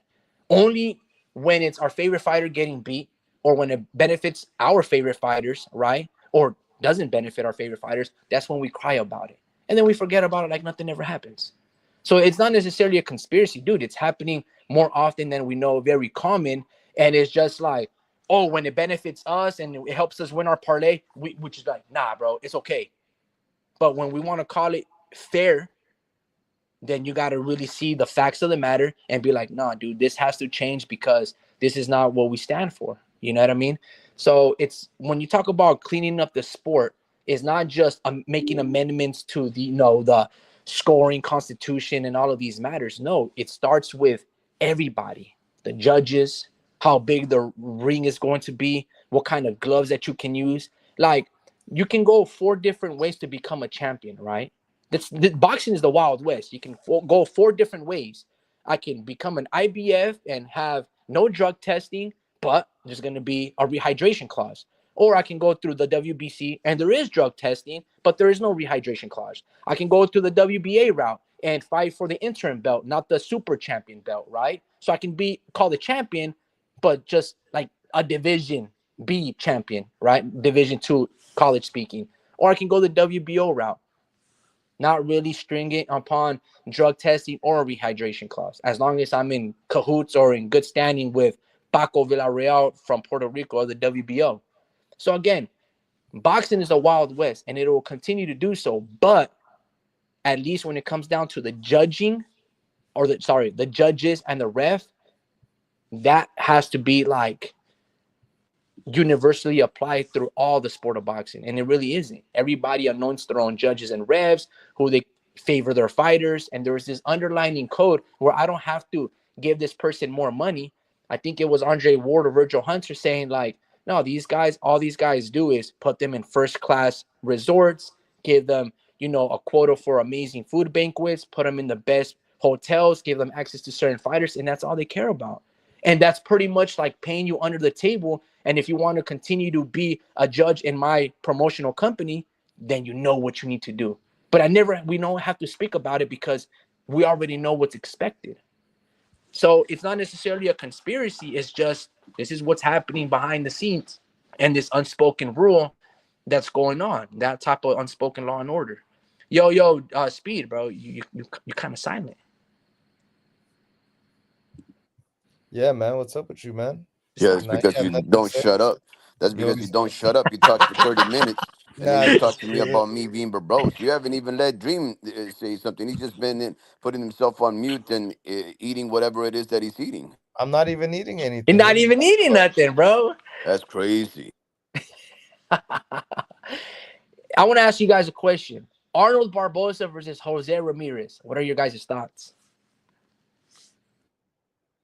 Arnold Barboza. Yeah, you want me to go first? Shit, I'll go Yeah, first. yes, sir. Go for it. Go for it. All right. That's this weekend. Is that this weekend? Correct. Yeah, it's this Saturday. Um. Wow. Oh, what? So the Mike Tyson fight's on a Friday? Damn. Okay. So Yeah, let Mike me check. Tyson, Jake Paul's Friday, Amanda Serrano, Katie Taylor Friday, Mario Barrios, Abel Ramos Friday, and then Saturday, the zone. You got Surdo versus Chris William Smith, and the further proceedings, Oscar Duarte versus Akhmedov. You have Okay. Arnold Barbosa. Look, man, this doesn't really matter, but why would you name a Mexican Arnold? like, I know, like right? what? Arnold must have been a big Arnold Schwarzenegger fan or something, you know? Like, I don't what? know. Where's that come from, you know? He's like, "¿Qué te va a llamar?" And then it's like, Te voy a llamar Arnold, mijo. Tú te miras como un Arnold. "Oh man, Actually, I want to tell a story. In my amateur fight, check this out. There was this ref. I think he has a son that he boxes as an amateur. He's a little kid. I think I have the footage, and he lost when we had a fight in Merced. I had cornrows. All right. I'm a light skinned Mexican with cornrows in my first fight. Speed, do you remember what the ref did before my fight started? Yeah, that's He literally embarrassed me. I had these dope ass Allen Iverson tight small cornrows, right? And this dude tells me to put on a beanie. A yeah. beanie Yeah, he under made him my do beanie. headgear. It that's was worse crazy." than that. It worse than that. So this guy right here, he doesn't have a lot of facial hair in the first place, but he had about 10 hairs in his chin, right? I forget what A his little bit. age I was was. already shaving. He had already shaven, but I guess maybe he bought like he didn't invest in a Gillette or a Bic. He bought some cheap one or whatever. But anyways, when he shaved, he left like three little pieces of stubble. I'm not lying to you. There was three hairs, and the ref made him go to the pharmacy to buy a razor to A shave off those shaving things, and he cream and a made him. razor. Luckily, the pharmacy CVS is about 3 minutes walk from there. So I walk over there, I get him a razor, I start running back, I put him over there. They shave him right there before the fight. And then, if that wasn't bad enough, the ref, he didn't like the fact that this guy walked in with cornrows because this guy had very long hair, like he had a good main set of hair, and Maine. he put on a beanie under his headgear. And of course, you know what happens next in the fights, right? You get sweaty, your coach splashes water over you. This guy's head was drenched, and it was weighing down because of the beanie that was drenched in sweat and water. And not only that, if that didn't make it bad enough, the fact that he now had a buffer between the actual headpiece, his headgear, and his head made it so that the headgear just kept moving back and forth, giving his opponent, his nemesis, the advantage. It was one of the most humiliating things, and it was frustrating to watch because I've never seen the involvement of a third man in the ring be so critical and harsh to a Never. particular fighter. I've never seen that in so many amateur fights. Never have I seen anybody be chastised and told what to do. And the very first amateur fight probably just wanted to. I don't know, man. I don't know what he No, had against him. he wanted to impose certain things like, okay, most of the time, like female fighters, they have to have their hair in braids, cornrows, or they have to have it tied down, right? Because they don't want it to get in front of their face because you need to be able to defend yourself. So they tie it down. You see O'Shaquie Foster, he has dreads and braids, and he has this big old, I don't know, like sports tape, so he can hold it in place. And you see sometimes the fighters or even the refs or their trainer will cut off a little bit of their hair because it's just like, dude, like you need to see, bro, like this is bugging your performance. Everything that I had on was proper. It was already tightened, and I had like a little like a little tie down to keep it all together. It wasn't bugging nobody but the ref. And I'm just like, damn, bro, like what are you doing? Like, what are you doing? And he tells me to put on a beanie. I have to put on a beanie. I'm not just gonna walk out. I didn't just lose 25 pounds. Family members, co-workers came, to watch me fight. I'm not gonna be like, oh, dude, come on, man. This is not a beauty pageant. I get it. But I'm just like, man, if you feel good, you look good, you're gonna perform good. Bro, this guy just like, it was embarrassing. I didn't really care because I'm like, bro, hurry up, man. I just want to get this shit over with. I'm exhausted. I'm depleted. I want to eat. Curse words. Man, stop it. You say the most vulgarest stuff ever, man. Doesn't But matter. there's no kids here. But anyway, man, yeah, it was quite shocking. And that's what I'm trying to tell you guys. The third person in the ring plays a very important role. And the fact that boxing doesn't give us insight of how this guy sees or his training and experiences or some interviews about this, it doesn't have to be, confrontational. It's just open-ended questions, right? All I want to know is who you are, and not just behind the scenes like Devin Haney and Ryan get to know this guys. No, I think the public demands that access to the judges and to the refs to have a panel so we can select the best competent ones. In every other sport, there's evaluations. Basketball officials that are going to do the NBA finals, the World Series with the umpires. Again, I already talked about this, but you guys get what I'm saying, man. It's crazy. Going back to Arnold Barboza and Jose Ramirez, how do you guys see that fight panning out? Who are you guys favoring? Um, yeah. What do you guys see? So me, man, I got a hunch, man. I got a Uh-oh. hunch, man. So I think shut up, cat. So I think JC Ramirez's fucking chin is Curse done. words. What'd I say? You said Fucken. you dropped the F word, man. Oh, I did. Damn. Yeah, I know. Anyways, fuck. La- Anyways, the Yeah, JC Ramirez, his chin is gone, bro. Like I do not think he should be like I don't think he's like I don't see what everyone else sees. You And said his chin is gone? yes, his chin Damn. is gone. And I got a little hunch, man. I You do think know Arnold's gonna knock him out? I think Arnold's gonna knock him out, bro. Wow. What? Uh yeah, I think he's gonna knock him out or Barbosa's gonna get the decision. Oh, okay, for But sure. Barbosa's gonna win. He, bu- okay, so you're saying, okay, gotcha. Wow, look, man, I hate to agree with you, bro, but because I have a lot of respect for Jose Ramirez. I love everything that he stands for, but I would agree. I'm not gonna say that his chin is gone, but his heart is. He doesn't fight with that same tenacity that he had when he was with Freddie Roach. Hmm. That heart aspect, that warrior, it's gone. When Yeah. he decided to be a businessman and not fight guys like Regis Prograis, when Regis was this force at 140, and he had a little bit of like maneuvering and politicking and speaking on like, very political. I was like, damn, Jose, come on, bro. You're tall, you have longer arms, you have better punch sequences than Regis. You probably can beat this dude. Why are you talking like this? Yeah. And that's when I started realizing this dude's a businessman. Yeah. I It's I I, unfortunate. I like, and also when Josh Taylor, yeah, to your point, Universal Boxing, when Josh Taylor came over here to fight in Las Vegas, he was straight punking Jose Ramirez, bro, pushing him, like, what's up? All of these things. And Jose was just taking it. He's like, huh? Why are we doing this? Well, we such nice guy. We're gonna find a ring. Like, bro, don't let this dude grab you by the neck and shove you. Knock him out right there if push needs to be. That's one thing that I liked about Alex Ariza. When Freddie Roach came to check up, it's my turn to. He went boom, big old kick to the chest. And this is another thing I want to add about JC Ramirez, bro. JC like turned down a fight so like he can get married. Multiple times. So he can get married. Remember?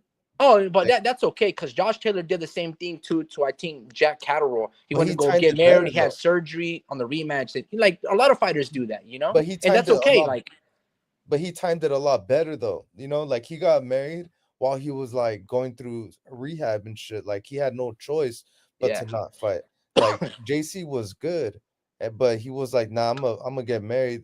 But like there was no surgery, no nothing he was going through.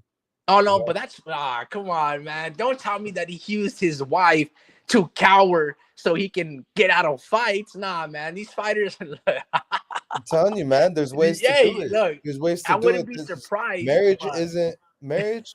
There you can take time off, but it's like, dude, like really for one fight, family like leave in absence, bro. What are you talking about? bro, I Nah, think don't do I that. think my uncle got married. He fought like 2 months later or some shit like that. Dang. No, Yeah. I will agree with you that the Jose Ramirez that was fighting guys like Mighty Mo Hooker, Unifying, fighting guys like Jose Orozco and all of that nature. That dog is gone. Like you've seen it in Yeah. multiple fights. He's very compassionate. Ever since he left Freddie Roach to be buddy buddy with Robert Garcia and be closer from Riverside to Mex or whatever the Mm. case. I mean Mex, Riverside to Fresno, whatever the case may be. He talked about the drive being very long and that he was tired of commuting back and forth and things like that to the gym to Freddie Roach, and the gym at Robert Garcia was much closer. This was an interview way back when on ES News. And I'm thinking, like, that's the sacrifice that you have to make, Jose, to feed your family. You got to go train with Freddie Roach. You are a badass with Freddie Roach. Once you left him, you were uninspired. Because, see, we've talked about this. When you have Freddie Roach battling Parkinson's and he's still there mumbling, giving you wisdom, the flow of the fight, when he's hitting mitts with you and bouncing with you and training with you, you you will never let him down. That's why he has the compassion to chase down Frankie Gomez in LA to be like, dude, you can change your life. Don't quit. When you have Freddie Roach or somebody that inspirational fighting his fight, you're gonna fight yours. Once you go buddy buddy and you go eat tacos and carne asada and drink Coronas with Robert Garcia and the ranch and shoot AR weapons and all of these things and flip trucks and do ramps and all of these things, then it's no longer about fighting and training and fighting the poor man's fight. You're a Wow, that's businessman. crazy, You bro. get what I'm saying? And Is ever that what since you're limiting? Is that what you're reducing Robert Garcia and his camp? Do you know anything about Robert Garcia? People travel to the desert of California to the RGB to the Robert Garcia Boxing Academy just so that they can get some of the best, hardest sparring that you can possibly get. he has a track record of these Every things, though. single one of his fighters is the type of fighter that'll run roughshod over their opponents. These guys are come forward aggressors that'll put the pressure on you every single second of the fight. How are you going to reduce Robert Garcia as a guy who just likes to shoot his ARs and drive ATVs? Or having No, fun, no. Let me drinking tell you. Coronas. Let me That's tell you. crazy. Here's the thing, Let homie me Ricky. tell Here's the you. thing. No, here's the thing, homie Bam, Ricky. Bam, Before you start saying that let me give you trainer names. that the trainer makes the fighter. If that's the case, if you're saying that people find inspiration fighting under Freddie Roach because he trembles and shimmies and shakes because he has Parkinson's, then I want you to explain to me how is it that Brian McIntyre Bomac can bring undisputed fighters when he doesn't have Parkinson's, when he's overweight, he's probably never trained one day in his life. Does he motivate his fighters? Well, how many fighters? You said undisputed fighters. How many? How many does he He has have? he has Terence Bud Crawford, which He is only more than has the Robert one. Garcia does. He has more than Freddie Roach does. Right? Freddie Roach never had an undisputed fighter. How It does doesn't matter. Brian He has McIntyre the inspire greatest his fighter fighters? in Manny He has Pacquiao. Keyshawn Davis. He has all of the Davis brothers, the DB3s. He has what's his name, Shakur Stevens. He has Terrence Bud Crawford. How does Brian McIntyre inspire his fighters? So what I'm trying to say is this, right? Hold on. When Let me somebody answer like these Robert, questions to you. Let me when answer. somebody Starting with wait up, because you went off for a while. When somebody like Ramirez, JC Ramirez decides to switch trainers, it's not necessarily because of the sacrifice of going back and forth. Of course, there's going to be a nuisance. I get that. Driving in the Southern California traffic, the pits, it's a hell. Really, everybody knows about the famous LA region traffic, right? But what you're doing at the end of the day is you're making a business move, which you're correct in that, right? He probably was able to negotiate his terms for the assignment as a trainer with Robert Garcia over that of Freddie Roach. Freddie Roach had been carrying him for many, many years. He was able probably to negotiate something. He also looked at the sacrifice of the traffic with the convenience of proximity. And then he also thought about who has the better fighters in general. That's going to be Robert Garcia. His stable is bigger. They're all aggressive fighters. And then he just decided to go there. Now, here's the thing about going to a place like a Robert Garcia academy to get smoke. The problem is this: if you are more defensive than you are offensive, if you are chinier instead of resilient, what's going to happen is you're going to face some very tough guys that are going to make you question whether or not you can actually do this, right? As a profession, because those guys really put you through the ringer. And my question is, when somebody like Ruben Villa or any of these other fighters travel down south to take that kind of smoke in sparring, do they come back feeling, wow, this is a very tough sport? Because once you start getting into that mentality of it being a tough sport, if it starts concerning you so much, then maybe that switches up your aggressiveness. It switches up your desire to actually put yourself through the ringer, right? It's easy to belittle these fighters when they're putting it on you, and harder to actually keep that energy when you're like day in, day out getting your butt beat for free on sparring sessions.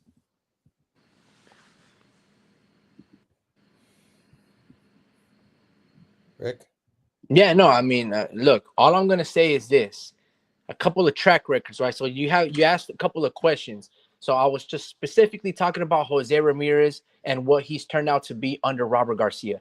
It wasn't just demeaning Robert Garcia as a whole and all of his fighters. But if you want, I'll give you countless examples. Bam Bam Rodriguez, right? Brandon Rios, or Rios, right? When he fought Mike Alvarado and all these things, and he was not training properly well, Robert Garcia said that relationship with him and Bam Rios was like almost brother and family related. He was like, yeah, man, we didn't do a lot of things that we were supposed to do properly. We were having more, you know, it was more like of a brother situation, right? That he wasn't being hard enough on Brandon Rios. So there's that situation. You can see what Brandon Rios, like he was drinking, partying, doing all of these things, clubbing essentially with Robert Garcia. You also saw it with Mikey Garcia. That's why I give you all those examples. So there's multiple times where fighters haven't, it hasn't really worked out extremely well as they should have, given how resourceful that Robert Garcia has access to all of these fighters in his stable. I mean, he had Usyk, he had Lomachenko when they were training at the facility over there in Oxnard, right? Igis Klimas bought that gym. So he had a lot of access, even with Joel Diaz. They would pin a lot of fighters against one another in sparring. So again, there's a track record of what I'm saying, but I was just specifically honing in of what the relationship has been with Jose Ramirez that leads me to say those things, that he lost his heart at fighting. That dog, that it's no longer there.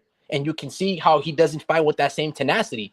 You took it as a manner like, oh man, how can you say that and demean Robert Garcia?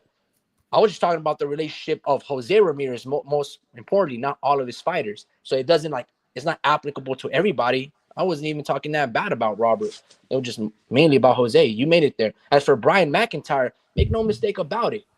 There's 3-4 trainers in that stable. And most of all of those fighters that you mentioned, Keyshawn Davis and that bloodline and Shakur Stevenson, it's the pipeline that Terrence Bud Crawford recruits, right? So not so much Brian McIntyre.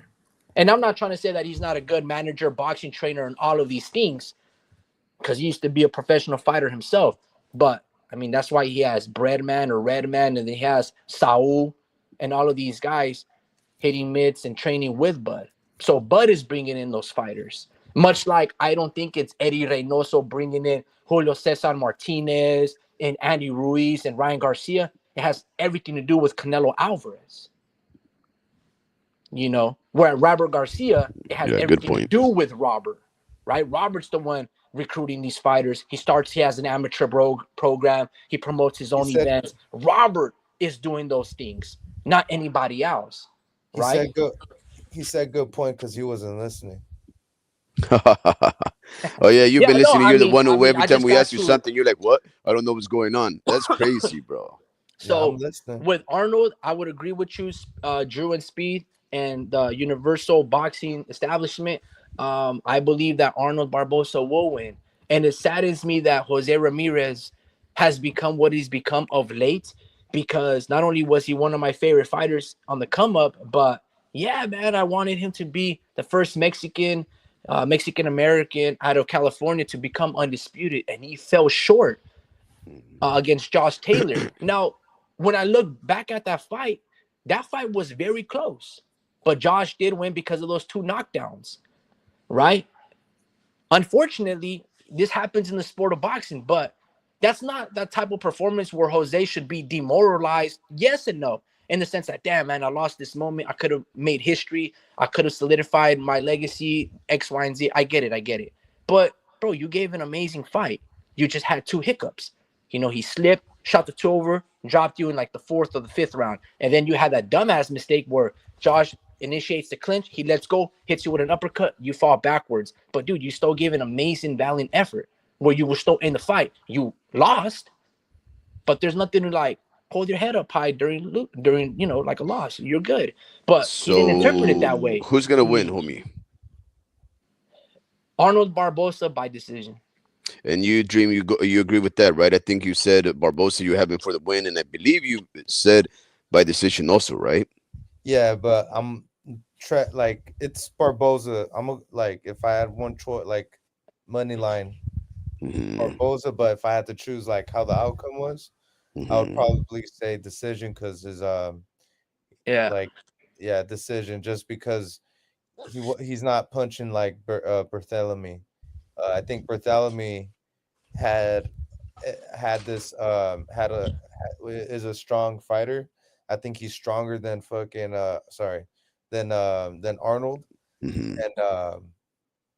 and yeah, I think Arnold is just like, I wouldn't say high output, but can He's pretty pretty much, pesky. yeah, he's in your face, you know. Hmm. So I think that's not gonna work well for JC Ramirez. And this is a thing. This is gonna be a, a 10 rounder, correct? Yeah, Or well, Yeah, I there's was no gonna belt in the go line. into that. So yeah, okay, 10 rounder. Yep. unfortunately, yeah, Yeah. yeah, So no, very good point. Unfortunately, Arnold Barboza has been paying his sanctioning fees for many years to the WBO when he fought guys like Alex El Cholo Salcedo, Mike Reed, and Danielito Sorria. Out of his own pocket, Arnold Barboza Jr. has been paying sanctioning fees to be ranked and rated and move up the ladder. So this fight was supposed to originally be a 12 rounder against Jose Ramirez and essentially Arnold Barboza's first title shot, or another WBO eliminator at Hmm. 140.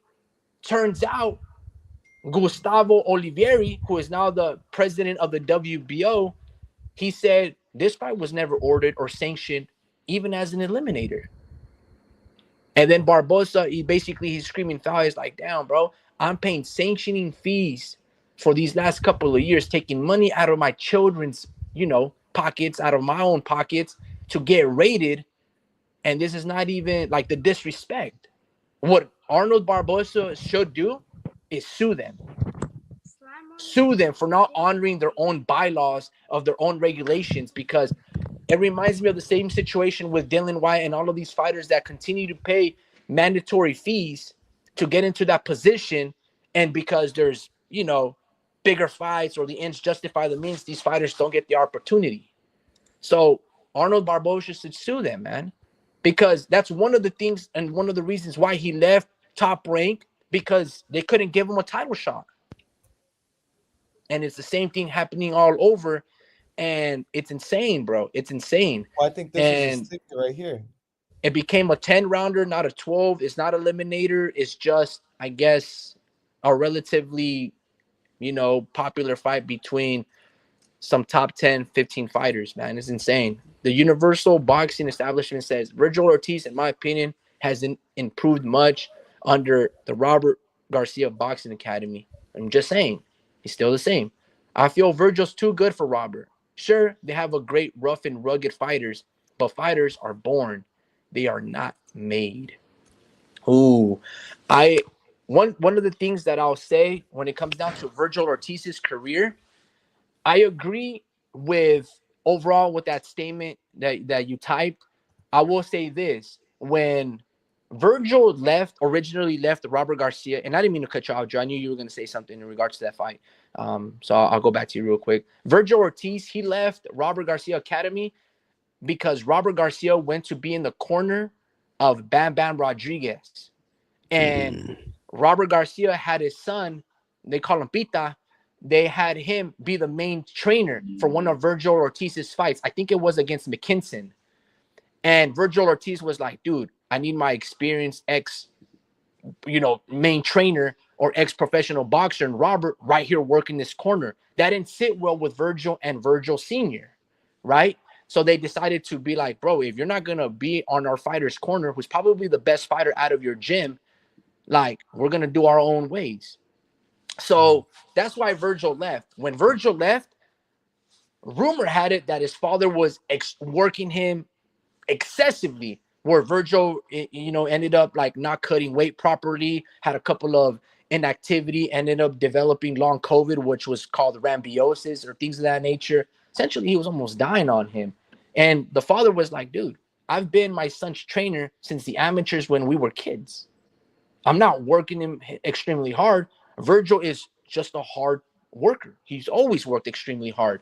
But Robert Garcia, being the experienced professional veteran that he is, he understood that he has to tell Virgil, hey, dude, calm down. You're going to overwork yourself. There's a fight that you need to perform. Don't leave it all in the gym. And that understanding only comes from experience and, being able to walk the walk, which Robert has done at the highest level, fighting guys like Chico Corrales. Anyway, so yes and no. Virgil, in my opinion, made a big mistake leaving Robert Garcia to train with his father when he should have left and probably trained with Eddie Reynoso or fill in a different trainer like a Freddie Roach.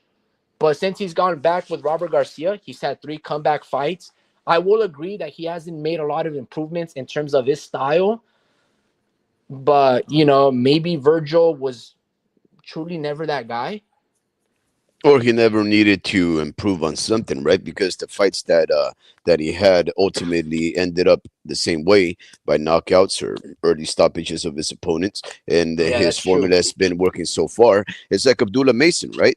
Abdullah Mason is now going to Oh, have something to improve upon, because he learned something, a very tough lesson in this last fight a week or so ago.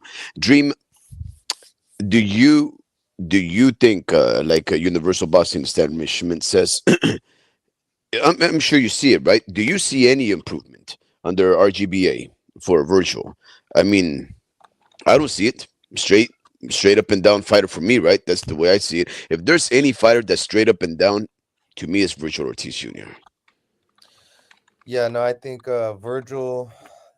I mean, what you see in the ring hasn't really changed, but I mean, what's been happening like around his fights, um, like he hasn't been able to make weight. Like ever since he left Robert Garcia, he hasn't been able to make weight. He passes out before weigh-ins.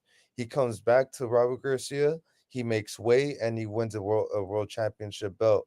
So it's like you can't really say like he's better. He's he's not like Robert Garcia is not good for him. Because whenever he's with him, he's fighting and he's active and yeah. he's winning. He just won his first belt. So I mean, we got to see the consistency, obviously, but we got to I think you can't really doubt him if You could make the argument that he lost, though. who. Oh yeah, for sure. Virgil. I mean, it Yeah, was for a very sure. close fight. Let's say 6 rounds apiece, but Yeah. he got dropped twice, and the other guy was the champion defending. But how much of it do you think Robert Garcia's instruction saved him? No, no, I'm saying no, no. To your credit, like and to Robert's credit, for able to bounce Virgil Ortiz back, I thought that was extremely well. Remember, like Speed I was think it. saying, Virgil Ortiz had essentially 2 fake fights that went 1 round. That it was either the ref stopped the fight almost instantaneously when one of the fighters really wasn't hurt. Yes, he was getting blitzed and Ridiculous. wasn't answering back, but like, Mm, dude, why are you stopping the fight? You need Virgil to get rounds and experience. So against Sergey Bohachuk, that was a real fight, and a lot of those were flash knockdowns, right? So yeah, again, but it was a very close fight. You know, Probably should have gone in favor of Sergey Bohachuk, but he knew it was supposed to be Virgil Ortiz's night. Oh, I in think amongst that yeah. topic, Go ahead. yeah, keep going, bro. My bad. Nah, I was just gonna say I think we have to say like Robert Garcia like keeps it real, and he really does say like, hey, you're down on the cards right now, like you need these That's two true. rounds right here. So he's smart with it, and he manages to like get these rounds because he gives him a little jump, bro. Like I noticed the same thing with Rayo, and I was like, damn, like he's like he genuinely thinks he's winning the fight, and I'm talking about the pit bull fight. He was like, come on, man, you need this round. Like he's not taking anything for granted, like he's trying to seal this fucking dub. And it's his instruction, bro. It's not just True. him being all antsy. It's his specific instruction. I hear him, bro. He's not just coaches say like Bozy and his say get him out of there, but this guy, he's like go down go to the body and then the head. Like he'll tell you like what hooks to go for. So that's why I like him. Yeah, that's one thing that Robert Garcia that he'll tell you, that you're down on the cards. He'll tell you that, like you said, he'll tell you The the hooks. truth. He'll tell you the flow. He's a very good judge outside when he's just looking in. Yes, he's telling you the proper instructions and stuff like that. But one of the things that I'll say is he keeps it very simple. He doesn't try to reinvent the wheel. You saw how he was able to tailor and tame Marcos Maidana and rejuvenate his career after he looked like he was down and out. But yeah, no, man. One thing that you'll never see or hear out of Robert Garcia and the things that you see from Henry Garcia, Ryan Garcia's father, Jerron Boots Ennis' father, and Teofimo Lopez Sr., you'll never hear Robert say, yo, knock this dude out already.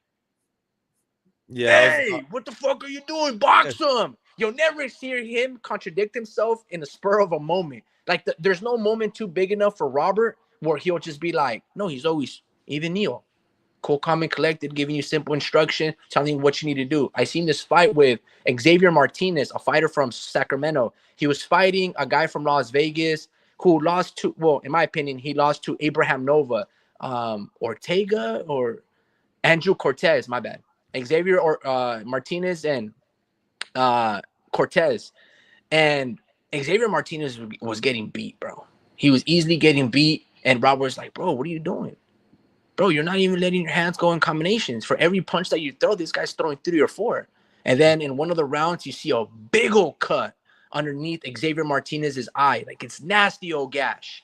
And Robert's like, I was trying to tell you, bro, if you keep taking these punches, I'm going to stop the fight. And that didn't sit well with Xavier. Robert ended up stopping the fight because, you know, you have to make the tough call and preserve your fighter. You know, sometimes, hey, you lost the fight, but let's not lose this war and, you know, be permanently damaged. And Robert stopped the fight because Andres Cortez was just piecing him apart, bro.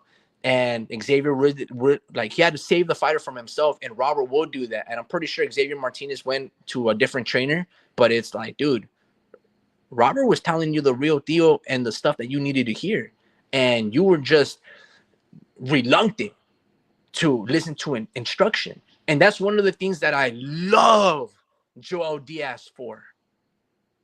Joel Diaz, the trainer from Coachella, right? Timothy Bradley, Desert Storm's trainer, sorry. Joel Diaz, dude, one of the most underappreciated trainers. That's why he's able to coach guys like Dimitri Bivol, guys like Butayev that he fought, Yamantis Stanionis. He has all of these fighters, even the guy Felix Diaz who fought Bud Crawford. Joel Diaz keeps it so real, harsh, but it's the truth. And he's, bro, amazing trainer. And there's a few of those guys. There's not too many of them. So there is this need in boxing that you need to have a great trainer, not only that teaches you, look, to be a great teacher in general, you first have to be a great student. And how do you become a great student? Simple. You put in the time, you study, you have to be passionate, right? You might not be a great participant as much as you are a student or a historian, right? Like, you can be like, man, I coach better than I play myself. Maybe you have limitations. Maybe you're not in shape. Maybe you're short. Maybe you don't have the heart or the guts, but you have maybe the vocal presence, the command presence, the voice to be very inspirational, and you can be, a bookworm. So there's some people that are great teachers and not great, athletes, and vice versa, whatever the case may be. So there is a need in boxing that there has to be enough, or there's not enough competent trainers, but there's a few. And I would put Robert Garcia up there. So I'm not trying to like diminish this dude and say that he's like whack or whatever. No. I'm just saying when it comes down to, the relationship between trainer and fighter, it always, like any other business, CEO to their employees, it has to be strictly professional. When the CEO starts to become buddy and go drink with his, understudies or whatever the case may be, you start to become a little lenient when their job performances is not up to par. And you're like, oh man, but that's my boy. How do I tell him the hard truth? Right. And that sometimes Robert gets buddy with his fighters. And I'm just saying, like, keep it professional at all times. It's a harsh reality, but you're not here to be buddy with him. You're here to train them, and you're here to let them know, bro, you're in a fight. You're in a war that if you don't defend yourself, you don't put your hands back to your face. It's not for me to be yelling at you and being screaming. No, it's the difference between a broken nose and a clean nose. It's a difference between, you a cut in the eyelash or a hit behind the head and you end up being paralyzed. If you don't do these things, if you keep turning your back on all of these things, it's gonna be your fucking life, and I have to live with that because I have to. Oh yeah, hey, cussing, bro, cussing. Yeah. So Please try and do horrible, that. bro. Last time that So I'm Dream, on here, Dream. So let me to ask you, right? Because this guy goes off. This guy just obviously he can go off, right? A couple of things that homie Ricky addressed. He, of course, and of course, the Universal Boxing Establishment is also bringing up is, you know, the trainers, their participation in the sport and the way that they can help shape the outcome of a fight, how they can encourage a fighter, how they can actually shape a fighter and mold them, or how they can just improve on the pre-existing things, right? And he mentioned how Robert Garcia is not the type of fighter that you reduce himself to a Teofimo Lopez Sr. And say, just get him out already. Just knock him the F out, right? He will actually give you instructions, real simple, right there in the corner. You implement him in the ring. Keeps it real simple. He just sees what's taking place. He tells you what you need to correct, what you need to work on the next round, and then you go and do it. I think that's fair. I think that's a fair analysis. It's a very good trainer. But a couple of things that he's also bringing up, and just as secondary things, these subtext, subsexual things, is one, Virgil Ortiz Jr. was trained primarily by his father, Virgil Ortiz Sr., right? And the other thing that he's, of course, mentioning is how Robert Garcia is a real trainer and that he actually gives you instructions that are very simple and effective. And this weekend had a lot of that. We had Scott Sigmund, the quote unquote, the, I guess, hype man for this fighter that I keep bringing up. His name is Austin Deanda, right? This guy, Scott Sigmund, is an actual boxer. He still boxes. I think he just fought a month ago. But he's not the trainer per se of Austin Deanda. He's more of like his manager or advisor, he calls himself, and he works the role of trainer. And he's obviously a big, loudmouth individual. This guy was the type of guy who kept telling Austin, get him the F out already. Knock him the F out. And of course, I'm not too sure if you guys seen that short that I uploaded, but he curses and calls the ref names. He continues to belittle and verbally accost his fighter's opponent. His fighter's opponent was the Andre Pettis from South Carolina. I don't know why he had such a personal disdain for this guy. He refused to shake his hand. He called them names. He called them a bum. He did all kinds of stuff. And I'm not too sure if you guys know this. Did you guys know that you cannot actually give out any instructions, and especially you cannot verbally accost an opponent in the ring? Did you guys know that? Because it's actually a rule against it. You cannot verbally accost and assault anybody.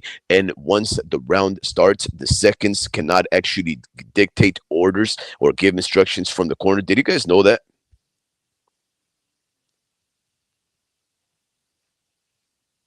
No, I didn't know that.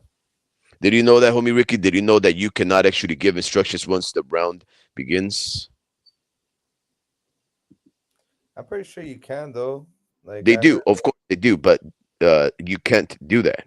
That's what I'm trying to say. It's actually in the ABC rules of boxing, right? Now, Scott Sigmund, this fighter that should know better because he actually had fights against men such as Roy Jones Jr. about a decade or longer ago. This guy is a professional fighter. He actually just fought a month ago or so, if I'm not mistaken, 2 months ago.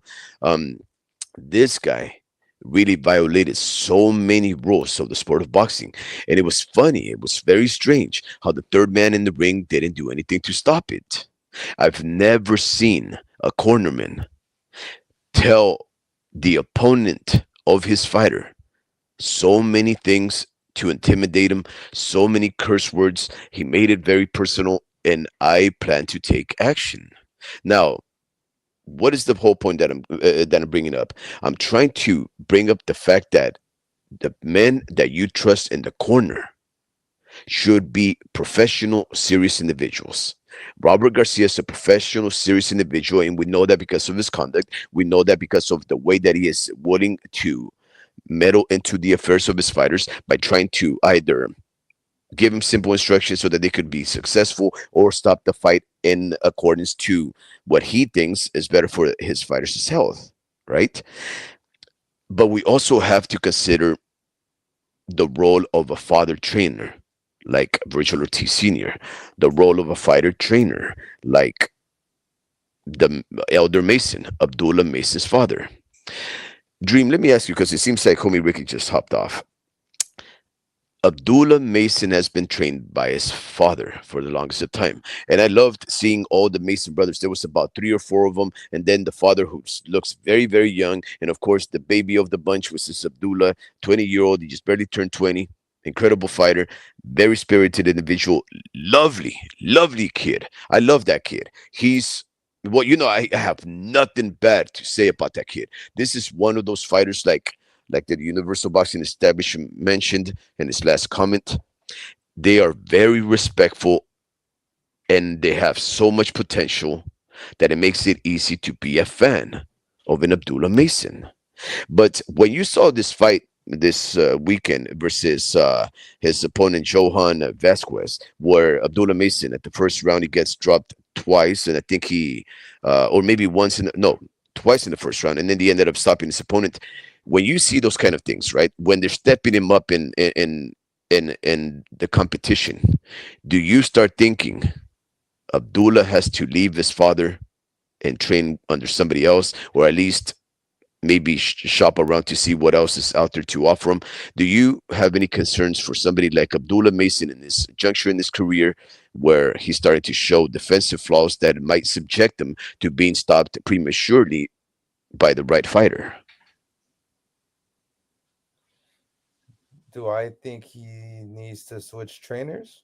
Is that your Yeah, question? yeah, because of what happened this past weekend. Johan Vasquez knocked him down in the first round. Nah, nah, he's good. It's just there were flash knockdowns, bro. What if they were knockouts? The difference is just the power. That's it.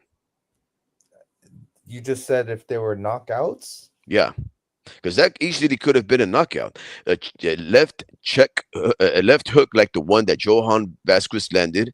If it had just hit him 1 inch, maybe flusher, So it but doesn't. Abdullah Mason Okay, is knocked out. so yeah, but this is the thing though. You can you can get flash knockdown, and it can be because of your footwork. It's most of the time it is because of your footwork. And then there's Mm, there's that there's that concussing, there's that power that hurts you where you're concussed, and you're mm, seeing double what happened there. And I've actually felt both, one in the ring, and one when I was sparring Isaac, my friend Isaac, in my garage. And it was like a flash knockdown. I didn't know he was that strong, and I wasn't hurt. It was just me being unpositioned, and I literally had to put my glove down to catch myself, and I wasn't hurt. I can take it. I could take the power. It's just like he came from an angle where I didn't see coming, so it's not a chin problem. It's more of a like a positional problem where with this footwork, where he was just being offensively like aggressive, and mm, he finally fought a fighter that punched between his punches. and mm, um and it was just a crazy sequence because he didn't need to fight like that, but he smelled blood, and it's it's a blessing and it's not a blessing. Like, I think he's seen something that no one's seen when he got knocked down, because he kept coming forward, so that says that, hey, like I know I can take you out. You took me down 2 times, but do you know how much confidence it takes for you to get up and say, I'm gonna knock you out now. I gotta take you out now. Like, that's like a different type of cockiness, So, and pridefulness, So that's what we wanted to see right there. Just because a power puncher is a power puncher, man. You have to weigh in at 130, sub 135, and you have to be hitting at a certain, like to be considered a power puncher, Mhm. like you're only hitting so hard, you know. Mhm. Um, that's why Tank breaks barriers because he punches like a fucking middleweight. It's hard to punch hard when you weigh 135, regardless of Mhm. your size. But anyways, um, with Mason, he's balanced. He's got power. He's got speed. I, obviously he showed a minor chink in his armor, but I don't think it's that bad. He I showed don't us what he know, bro. because I dude, don't know he's if like, you can call. I don't know if you can call being dropped by the same punch and being hit consecutively by the same well, punch a chink. that means he's hard to knock out because if you're trying to knock him out, he's gonna hurt you, you know? So he's like, that's the thing, like what that makes him dangerous. And he could switch it up and say, hey, I'm gonna just win, I'm gonna just beat you in the game of boxing, because I can't take you out, but there isn't Mhm. a guy that he said, I can't take you out, like he's taking dudes out, dudes that have trouble, you know, prospects have trouble getting out of there, and Yeah, he's and Johan Vasquez is a knockout artist. He has 26 wins, 21 by it knockout. was I'm not too impressive, sure bro. what the yeah, I'm not too sure what the level of opponents is, but he whatever the level of opponents is, he's much better and feistier and tougher than them, so he's able to knock him out. And a So yeah, lot of no, fighters. I was definitely impressed by that. I I just think like again, I know it was a flash knockdown. He fought a guy who was able to punch him between the punches. That's how he was able to open him up. I mean, I know that Mason was trying to get the knockout. That's why he opened up so much. That's why the guy was able to get his punches in, and he hit him. I'm just saying, if it was somebody better, like let's say a Cameron Cepeda or maybe an Oscar Duarte or maybe a Pitbull Cruz, anybody that's at 135. I don't know. I know he's not ready for that. I'm just saying if they step him up to somebody that's more competitive, more competent, and a bit stronger, who obviously doesn't injure his ankle throwing a punch, if he was able to get somebody in there, that flash knockdown becomes a knockout, right? Now, because you want to prevent those things from happening, especially so early in a professional fighter's career, so young that Abdullah Mason is, you have to consider what do we have to work on. And I'm asking you, I don't know nothing about Abdullah Mason's father. What is if he's a professional fighter or if he's been training for so long? I know he's obviously been training his children, Abdullah Mason in particular, but I'm not too sure what his experience level is. Do you trust a father, a trainer, like Teofimo Lopez or, maybe Vasily Lomachenko's father, rest his soul, and all of those fighters to actually bring the Almost dad best? passed away. Yeah, yeah, about Uh, a year ago. Papachenko. Papashenko. What? I didn't know that. Yeah, it's my favorite fighter. I would know these things. Papachenko, uh, yeah, he passed away. Remember, he I was thought that was very. Usyk's. I thought that was Usyk's dad. Usyk's dad. What do you mean, Papachenko? What? Yeah, I thought it was Usyk's dad that passed away. So now it's Loma's dad too. No, no, no. That's Lomachenko's father, bro. uh, Loma's father. Now you're making me. Oh man, Loma Because dad. Usyk lost his dad too. Wow, And really? yeah, so I was like, maybe you getting them mixed up, but shit, if You they think so? Maybe. Let me see. Oh man, oh yo, I'm sorry, bro. I guess I'm sorry. I think he might still be alive. Anatoly yeah, Lomachenko is Ukrainian boxing trainer. He is the father of three-division boxing champion Vasily Lomachenko. He was selected to receive the Fute Condon Award for 2017 Trainer of the Year by the Boxing Writers Association of America (BWAA) and 2018 by the Ring Magazine. He gives his date of when he was born, December 14th, 1964, but it does not actually give an expiry date. So I believe maybe he is still alive. I just thought that for whatever reason or another, I thought his father had died. Man, Yeah, sorry about that. Yeah. Oh no, wait. What? Okay, continue, bro. I don't know what I'm talking about. Yeah, no, I was gonna I'm gonna take a shower right now. I gotta go to sleep or in a bit, a little early today. Yeah, yeah. No, it's okay. I can smell you from all the way over here. Um, yeah. So I'm not too sure what happened with the homie Ricky, but I think you guys have addressed. There is a necessity to improve the way that this judging criteria or the way that we score boxing to make it easier to understand, to make it more legitimate, less controversial. I think that's a fair thing. I think we've agreed that perhaps it's going to be a unanimous decision win in Arnold Barbosa's. I have no opinion whatsoever. I do agree with some of the points that homie Ricky made, which is that JC Ramirez's heart may not be in it, and that then again maybe Arnold Barbosa might be feeling a bit deflated and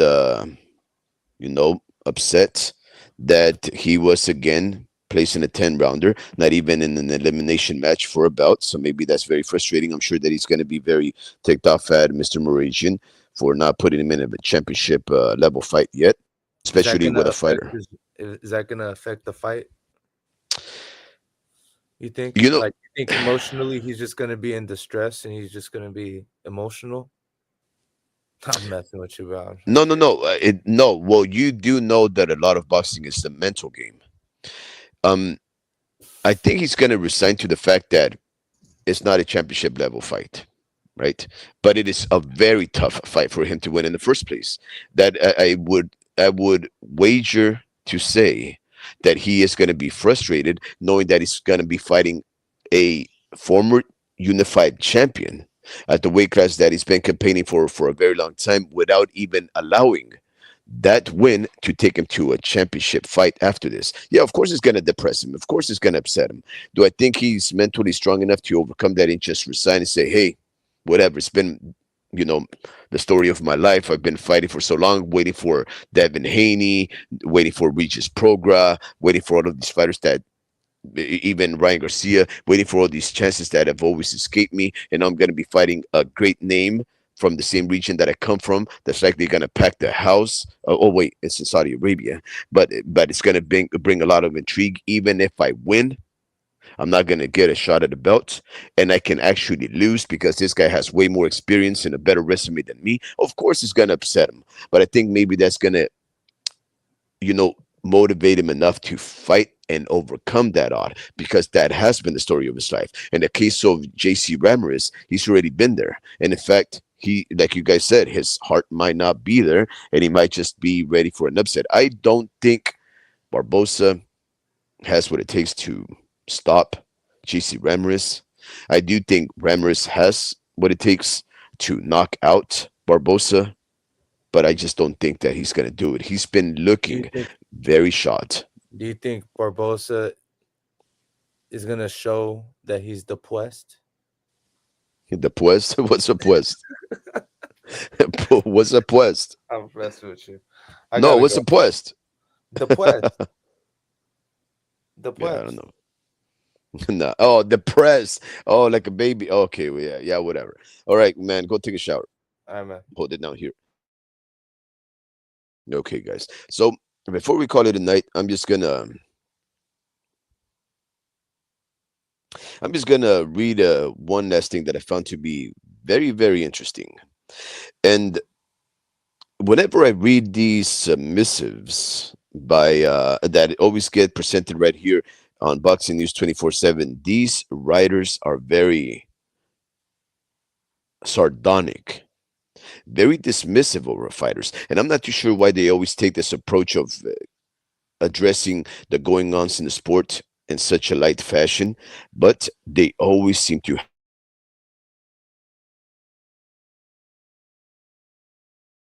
report.